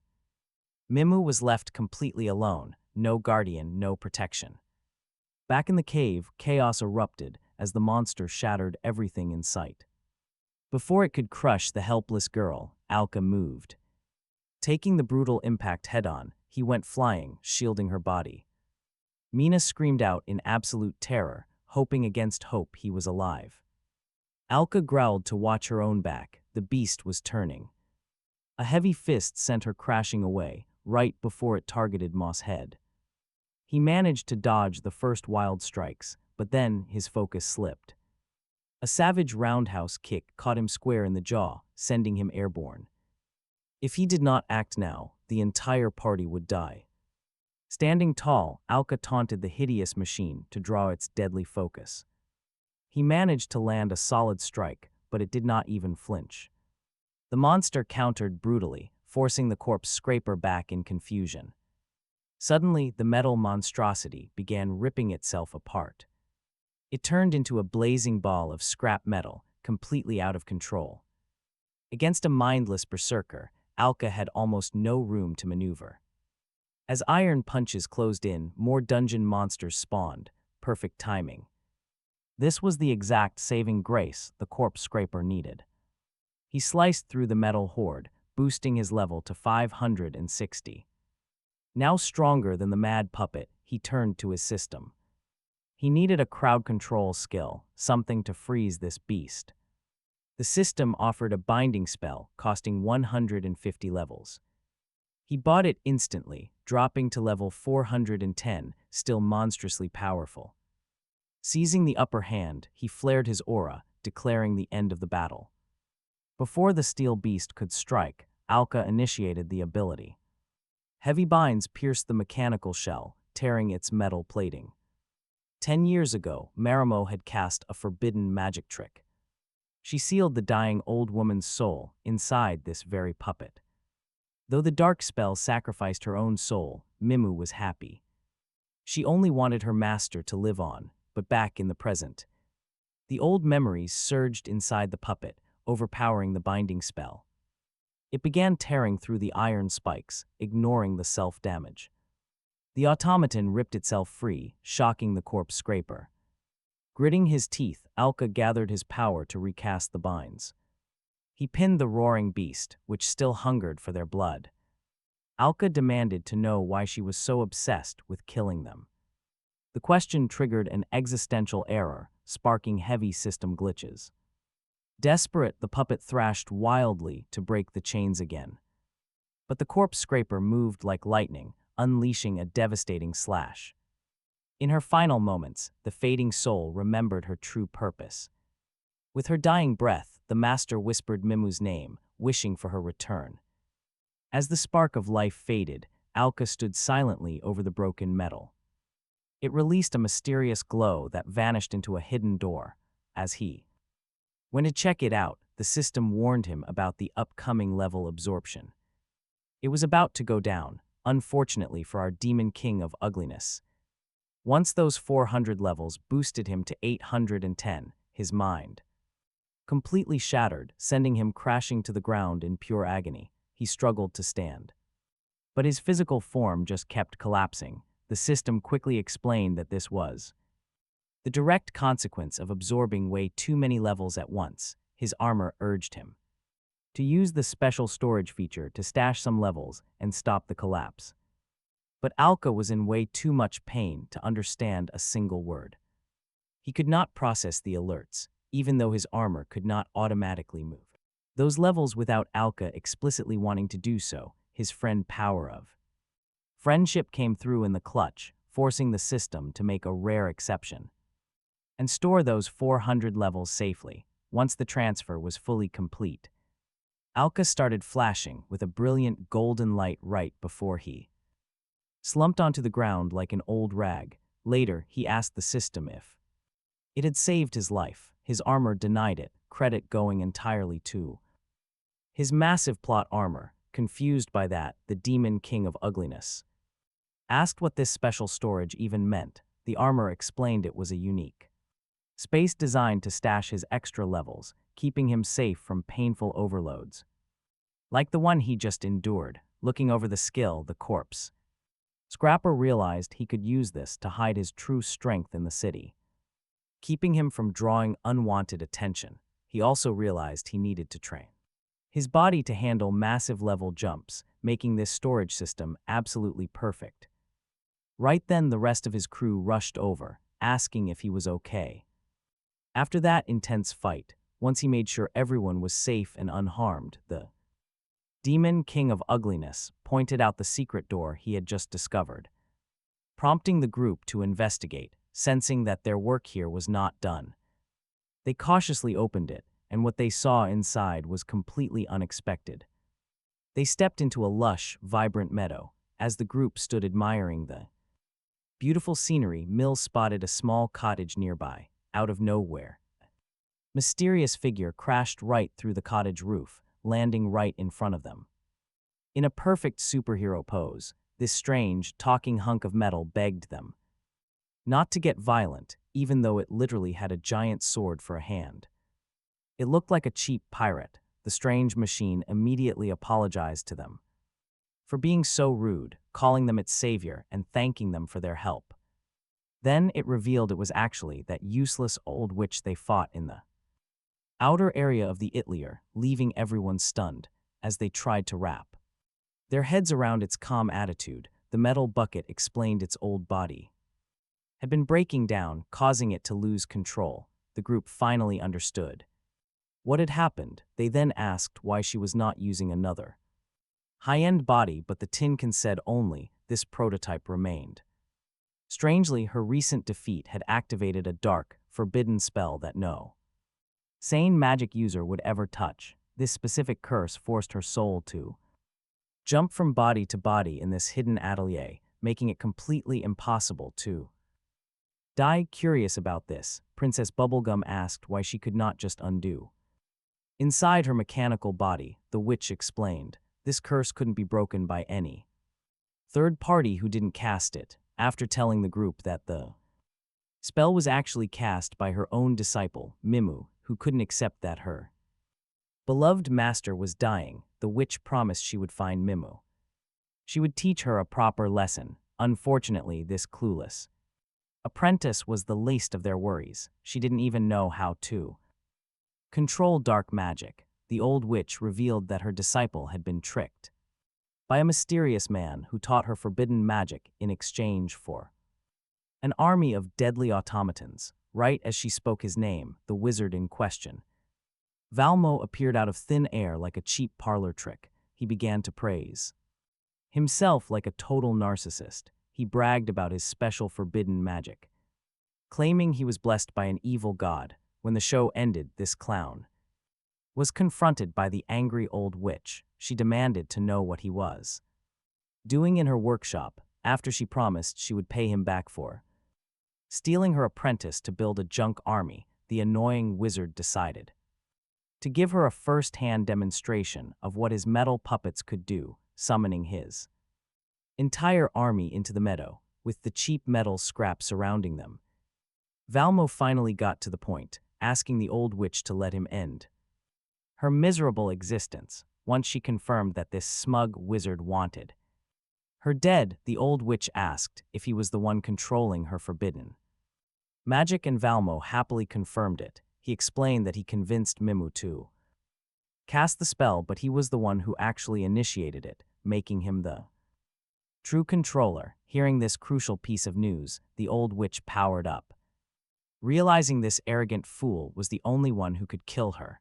When the madman laughed at her mechanical form, mockingly impressed that this old witch understood her situation, he assured her that he would break her curse and end her suffering. He declared that the moment he destroyed her metal shell, her soul would be lost forever, ending her story once and for all.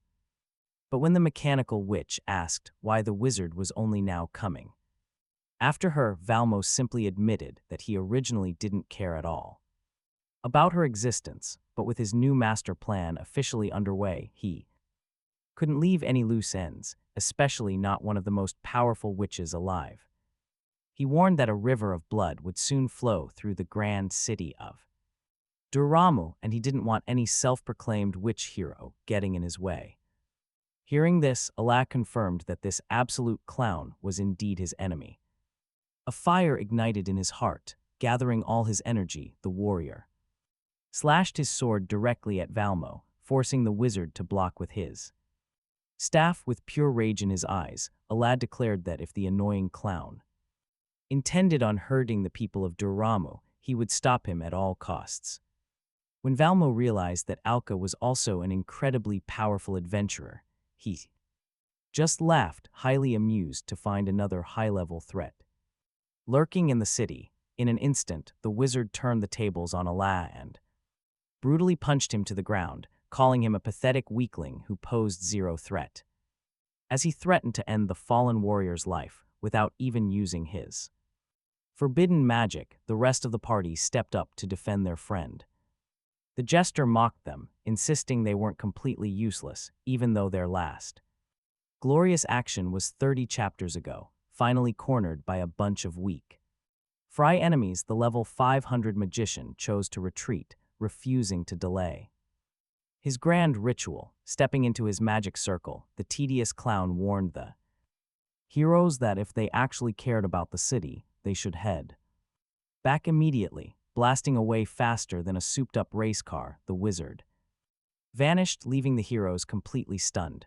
Moments later, Volma arrived at the once peaceful city, ready to spark total chaos. Before any of the heroes could even react, he commanded his minions to unleash a wave of explosions throughout the streets, starting his sinister plan. With his plot in motion, the wicked clown prepared to summon his master, the evil god, back at the meadow. The old witch sank to her knees, proving the curse was broken, though the party worried that this crazy granny would die if her fragile body shattered. She assured them it was fine since she preferred it that way, and the only way she could help was by escaping Itlier, which the curse had restricted. With that crisis resolved, they turned to face the main threat, Volma, who threatened to unleash a terrible calamity upon the city. When the clumsy maiden questioned if he was merely bluffing, Ain predicted he was dead serious, mining.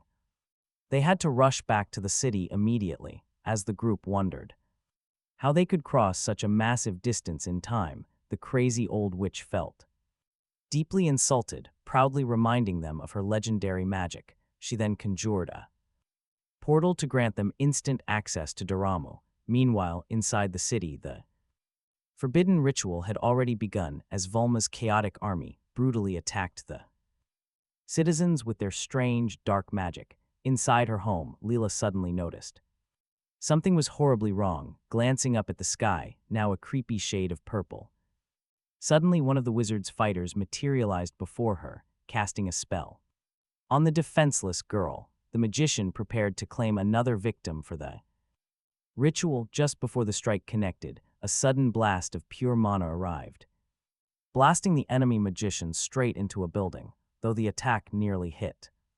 Leela, both Mina and Miller leaped forward, just in time to shield her from the strike. When the grateful girl thanked them for saving her life, Alcoa assured her it was nothing. The old witch, who was secretly watching, remarked that Volma was right. If they had lost her, they never would have been able to teleport here, making her a massive pain in his side.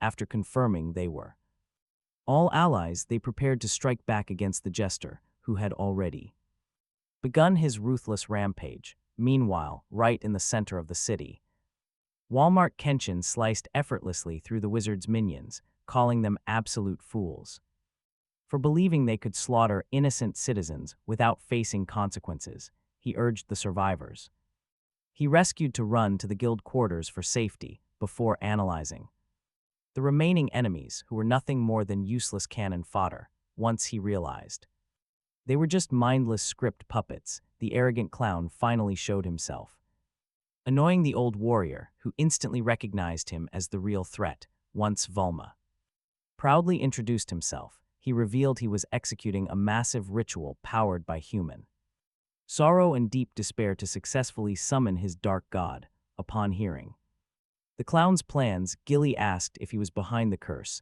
and Volma confirmed. He admitted it, explaining to the massive dinosaur that his only goal was checking out the city's forces.